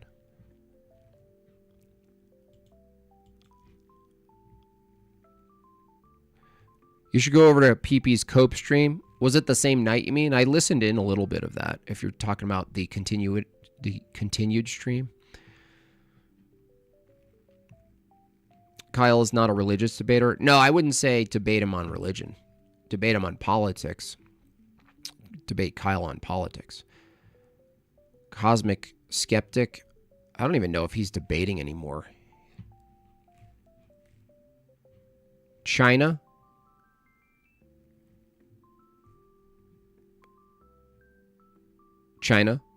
Well, China was religious, so what are you talking about? China still has the culture and tradition of a kind of religion. You said secular. I said secular. That means no religion. No higher beliefs in anything. That's not China. What the hell are you talking about, dude?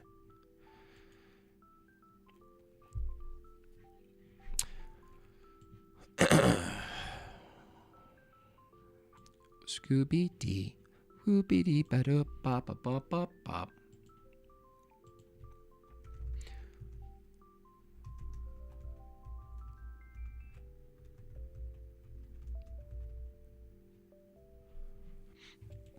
China. A lot of great people there. Yeah, they're not only not secular, but their history of religious views is like a woven fabric.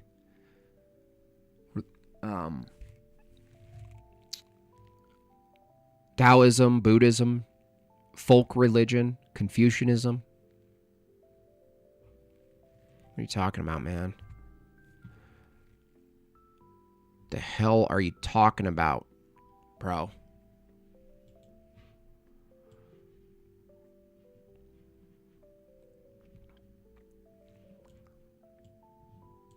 So it looks like nobody, nothing. All right, well, that's fine. It's fine with me. I still have to draw a comic today. Anyone give me comic ideas? Let's do a brainstorm. I'm feeling flat lately. Comic. I have to send my comic to my editor today. You guys have any for me? Single frame, 1-2 punch.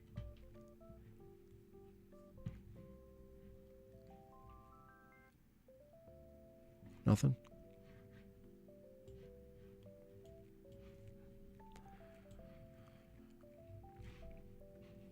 Beep boo. Well, in the meantime, let me look and see who's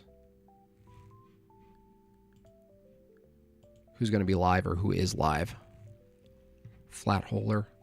That audience won't get the flat holer. Too obscure, probably. My trolley, my choice. Yep. Boo-doo-boo. Be-doo. My rights. I have gone after rights quite a bit in the comics. Again.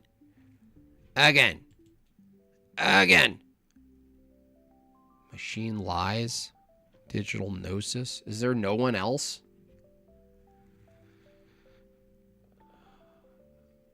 I would send you to Machine Lies, but oof. Boy, would that be a step down. That would be like an insult. Comic idea to read. No, it's like a single cell visual with words.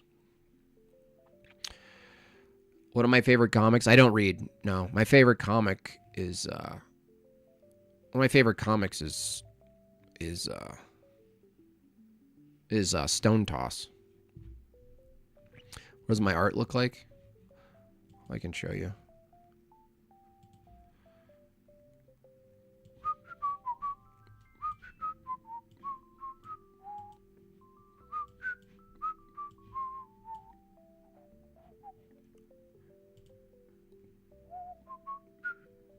You can go to YouTube anyway. I put some on my channel on the posts. So you go to your community posts or whatever.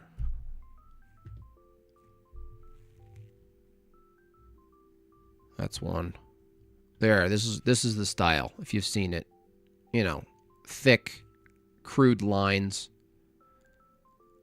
white background, stark. That's what it looks like.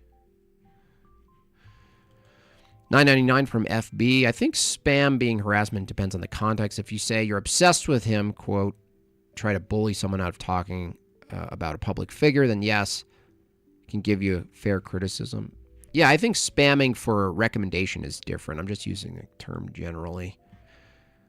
I feel like it's fair to spam and say, hey, you know what would be a great idea?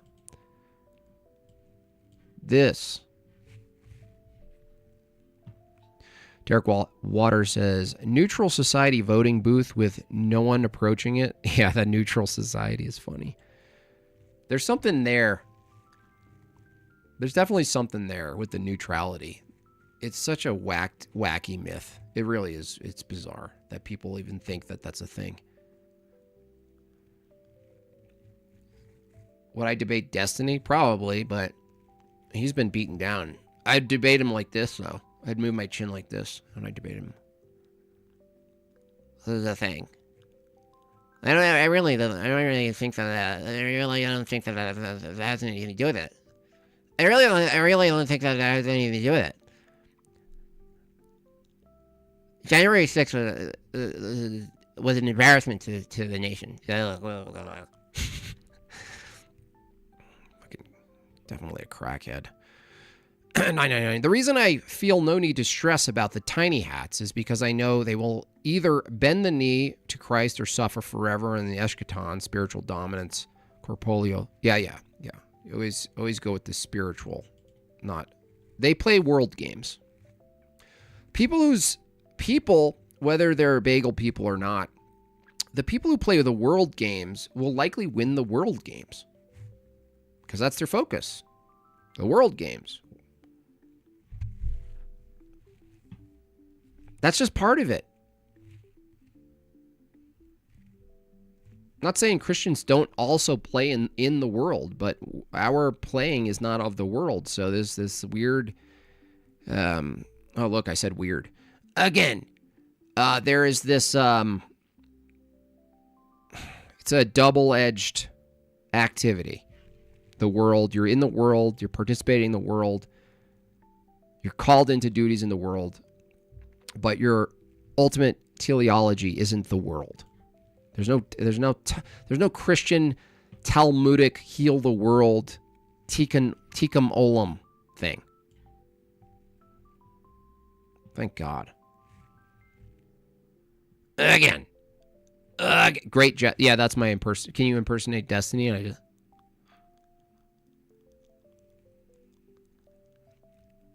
That's besides the point.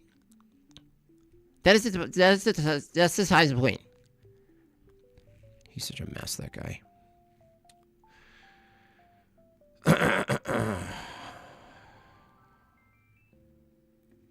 Christianity empowers the bagel people? No, well, no. Evangelicalism does. Tanky Bot, dispensationalism does. That's not Christianity. So I'm glad you put at least a lowercase c in that. Tanky Bot. No, doesn't. And Talmudic Judaism, this is like an Adam Green take. You guys can't even distinguish between Talmudic Judaism and what you called early temple Judaism. You know who did a great video on this, by the way? I highly recommend. Kyle. Orthodox Kyle. You should all look at it. Orthodox Kyle is basically What is Judaism? I think is the title. Really good summary. Again, distinguishing these things. Adam22 did an interview with Bryce. No way, dude. That's got to be a joke. That's got to be a joke. That I'm saving. If that's real, Brigham Young, Joseph Smith, that has got to be as fake as the part in Genesis that Joseph Smith added. There's no way. No way.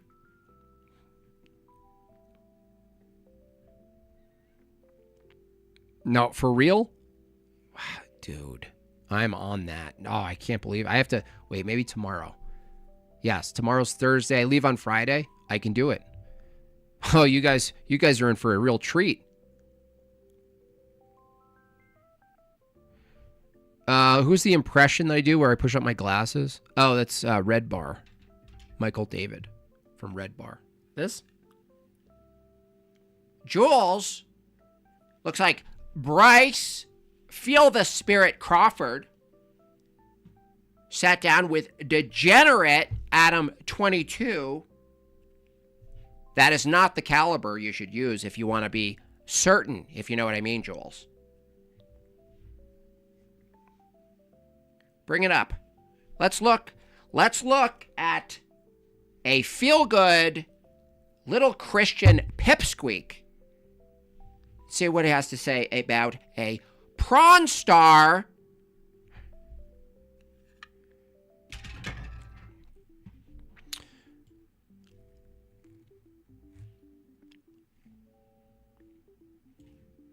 All right. Who should I send you? Where should I send y'all? No, I can send you nowhere. It's not. It doesn't have to be a thing. You know that? It doesn't have to be a thing. Pipsqueak. Okay. Joe Rogan, who is gatekeeping the comedy, if you want to call it that, comedy world, Jules. Comedy has turned into an absolute pile of shit. No f***ing duh.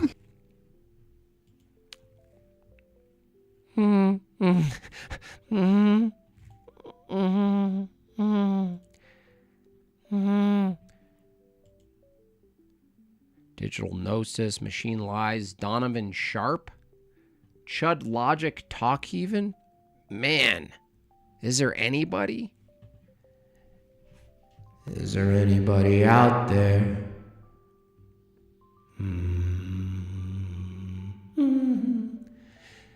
That'd be funny, a clip of that. Is there anybody out there? And all the chicks from Georgianko are all... Oh, is TankyBot using the term Judeo-Christian now? Oh, man. Total Adam Green. Adam Green epistemology. Gross. L's in the chat for TankyBot. L's in the chat. L's in the chat. L's in the chat.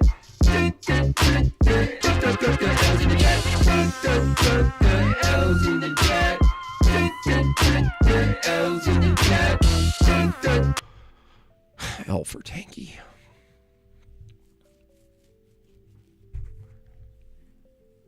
Yeah, I don't know. I think you guys are on your own. I mean, I could troll Digital Gnosis. He's looking at Jordan Peterson's ARC speech, but he's so philosophically paralyzed.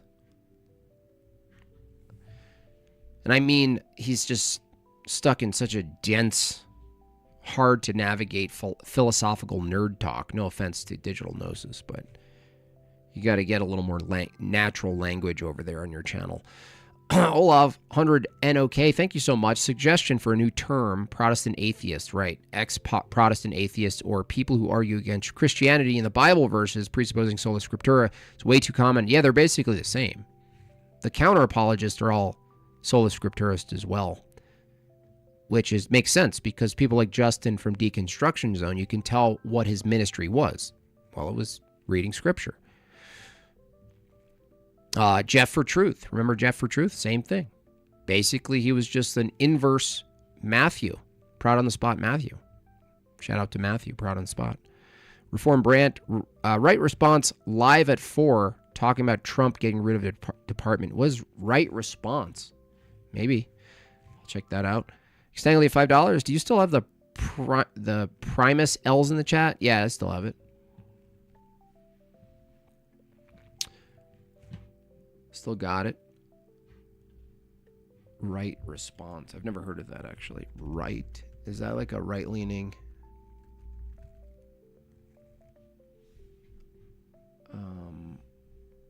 I don't see it.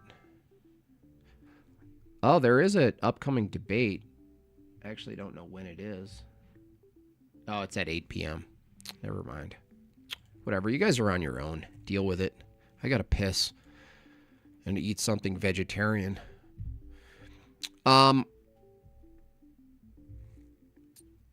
Play it. I don't have it loaded in right now.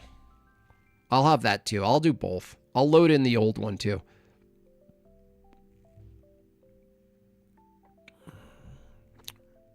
Primus sucks. Primus is just full agitation and dissonance. I was first introduced to Primus from Tony Hawk's skateboard game. Remember? Remember that? Send us to Canary Cry News. What the hell is that? Is that the tool talk that we did that before? People talking about tools? That was a fail. Slave by Truth. Your weird, obscure channels you watch. Canary Cry. Is that Truther Talk? A bunch of crackheads over there. I don't like... Dude, Enslaved by Truth, your little post-truther community is all fun and well. You guys cover some things, but the peripheral characters that you guys have going on, they're so... This is the one time I'll use this term. They're so toxic. You know? They, like, follow people around. They dox them. They bring up their fam. Like, it's gross, dude. Who are these people? How did they get into your community? They gross.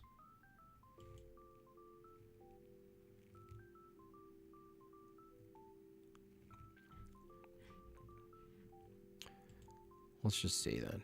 Okay. Way too charitable here. Way too charitable. Canary Cry. There's gonna be some crackhead talking about fucking Canary Cry. I see nothing of the sort. Christian Truthers. That sounds like hell on earth. Christian Truthers. I actually don't see the name Canary Cry at all. Nowhere. Don't see the name. Canary Cry is very professional. Nobody knows if you're ever serious. Enslaved by Truth. That's your problem. You're like the classic boy who cried wolf. So many jokes, so many misleads, so many trolls. Nobody even knows to believe you anymore. Nobody even knows.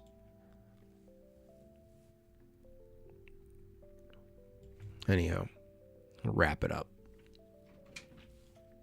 Thank you for the birthday wishes to Meg Bob. She appreciates it. Smiling wife. Tomorrow I will definitely cover, I can't believe that kind of gold. Adam 22 and Bryce. Unbelievable. Slate by Truth says, welp. Yeah. Clay Manning says, I'm too agnostic. Agnostic doesn't actually exist, dude. Logically, it doesn't exist. If you're agnostic, you're not taking a certain... You're saying you don't know about God. That means you're not taking the positive position. But agnosticism falls apart with knowledge. So there's only two approaches you can take to knowledge. So you're not agnostic. You're either... Clay, we're either discovering knowledge and it has a source that's objective, or we're just fabricating it. There's no agnosticism. You don't have a neutral position. Okay? You think you have a neutral position. You'd say, I don't know, and come off weak. Yeah, it is weak. It is weak. It's a weak fence-sitting position. And you take no positions, and there's no convictions. And there's not even a conviction on your own agnosticism, right? You don't even have a conviction there. You're like, are you really agnostic? You'd be like, well, I don't know. I don't actually know. Not sure about that. I'm agnostic on where knowledge is grounded, maybe. Well, that's fine, Clay, but the question, forget grounding it. The question, the true dilemma that I've not heard a third position on, an alternative, is knowledge is either discovered or it's made up, like fabricated, like in its illusory state. What is it? Which one is it? I think there's only two options. Depends on what you mean by agnostic. Agnostic? Yeah, agnostic's different than agnostic. Agnostic versus agnostic.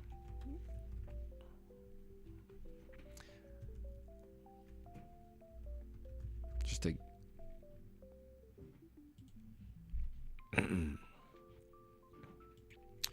Agnostic or igtheism is the idea that the question of the existence of God is meaningless because of the word God has no coherent or unambiguous definition, which is so stupid.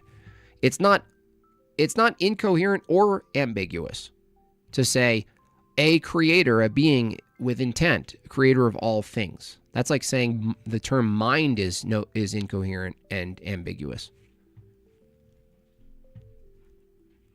Where's the mind? What mind? What are you talking about? God, no, the creator of all things, the creator of all, the eternally uncreated being, created the universe and everything in it. This is the source of all knowledge. And if you want to be more specific, who made himself known not just through revelation, but the life of Jesus Christ, if you want to be specific. It's not agnostic. Oh, you guys are being really unclear about what you mean by God. No, we're not. What? What are you talking about? All right. That's it for me. I need to eat something. And thank you again. So much support. Appreciate y'all. Hope you enjoyed the review. Thought that was a pretty good debate, honestly. At least a level up from all the yelling and screaming that usually happens on a variety of debates channels. So, David Atlas, $10. Happy birthday, Meg Bob. Have a great vacation. Thank you so much. Well, I'll probably see you tomorrow. I definitely want to sneak in one more stream with Bryce. I can't believe that. Bryce chatting with that guy. Canary Cry News Talk. All right. You really want us to go there, don't you? Canary Cry.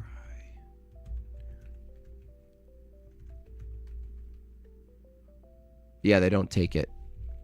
Say, oh no, Canada, Doge. Yeah, you gotta tell these people that they have to accept the transfers, okay? If they can't, if they don't get 500 people. So, they lose. Losers.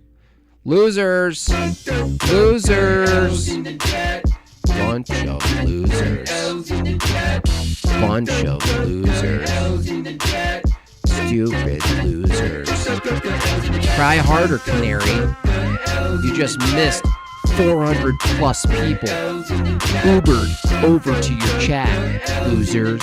No wonder Enslaved by Truth likes you. Sorry, Enslaved by Truth. Didn't mean to go so hard at you. Okay. Horde only says I got a comic for him. Yeah, let's hear it. I still have to do it. I'm actually running late on it. Underperforming. Bad, Jimbo. Bad.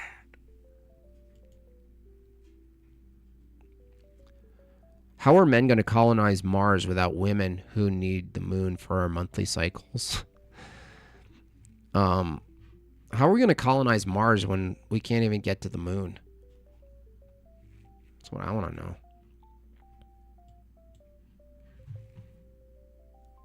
That was a little much. Well, whatever. Compared to you, you're all soft and passive during the day. Catch this guy at like 1 a.m. Catch Enslaved by Truth at 1 a.m.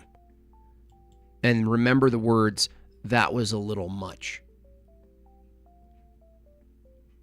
Oh, Jim Sama Biden? Yeah, I should probably show people that. Where is it? Was it the channel I shouted out? Let me see if I can find it real quick. Yeah, they did me dirty on the AI picture. Real bad. I look like I don't even know. Like Tyrion Lannister and someone else mixed. Where is it? There. Oh man. Oh man. Wait. Oh, you can't even see it unless it's like small. Okay, here we go. Watch. I'll take a screenshot and bring it up. See, everyone's like promising AI and the promises of AI. Oh, really? Really? Okay, let's take a look. Let's take a look at what AI has to... Oh, it totally... Dude, you could totally render... it's like you can render people in real time and it looks so real, bro. Oh, it looks so real. Oh, yeah? Yeah? Look at that! Ah! Ah! I gotta destroy the deculate humanite. A Jimbob. I'm a Jimbo. I debate you. I debate you. I get you. Oh. Answer the question, deculate. Answer the question right now. Look at my tongue. Look at that tongue sticking out. I own them. I own you.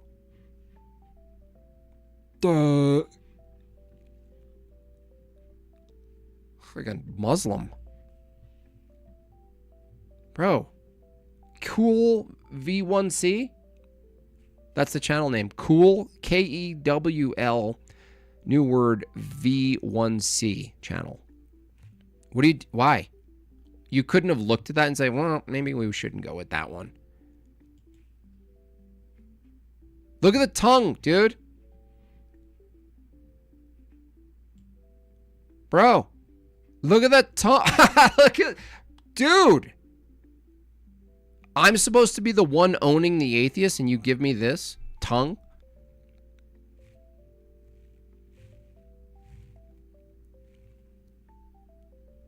Into the painting, into the painting, and then the Craig, into the Quentin Craig, into the Quentin Craig. I see Ben Affleck, yeah, like a Ben and Casey Affleck have like a brother that they keep out of the public.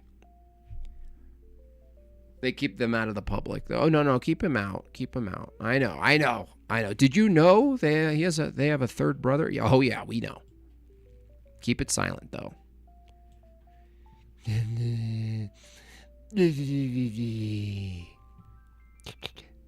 Lower lip confirmed, yeah. All right, I don't want to make fun of retarded. I made an agreement with Megan. She said, try to stay away from just making fun of retards all day. But thank you for pointing that out, Slave by Truth. Good job. Yeah, the fourth Jonas brother. It's like the Islamic one.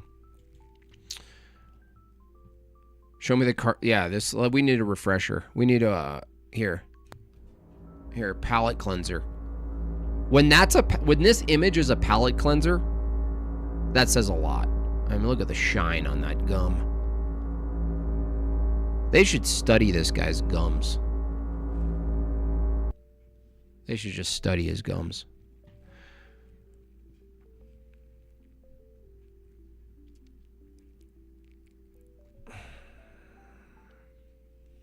Nobody?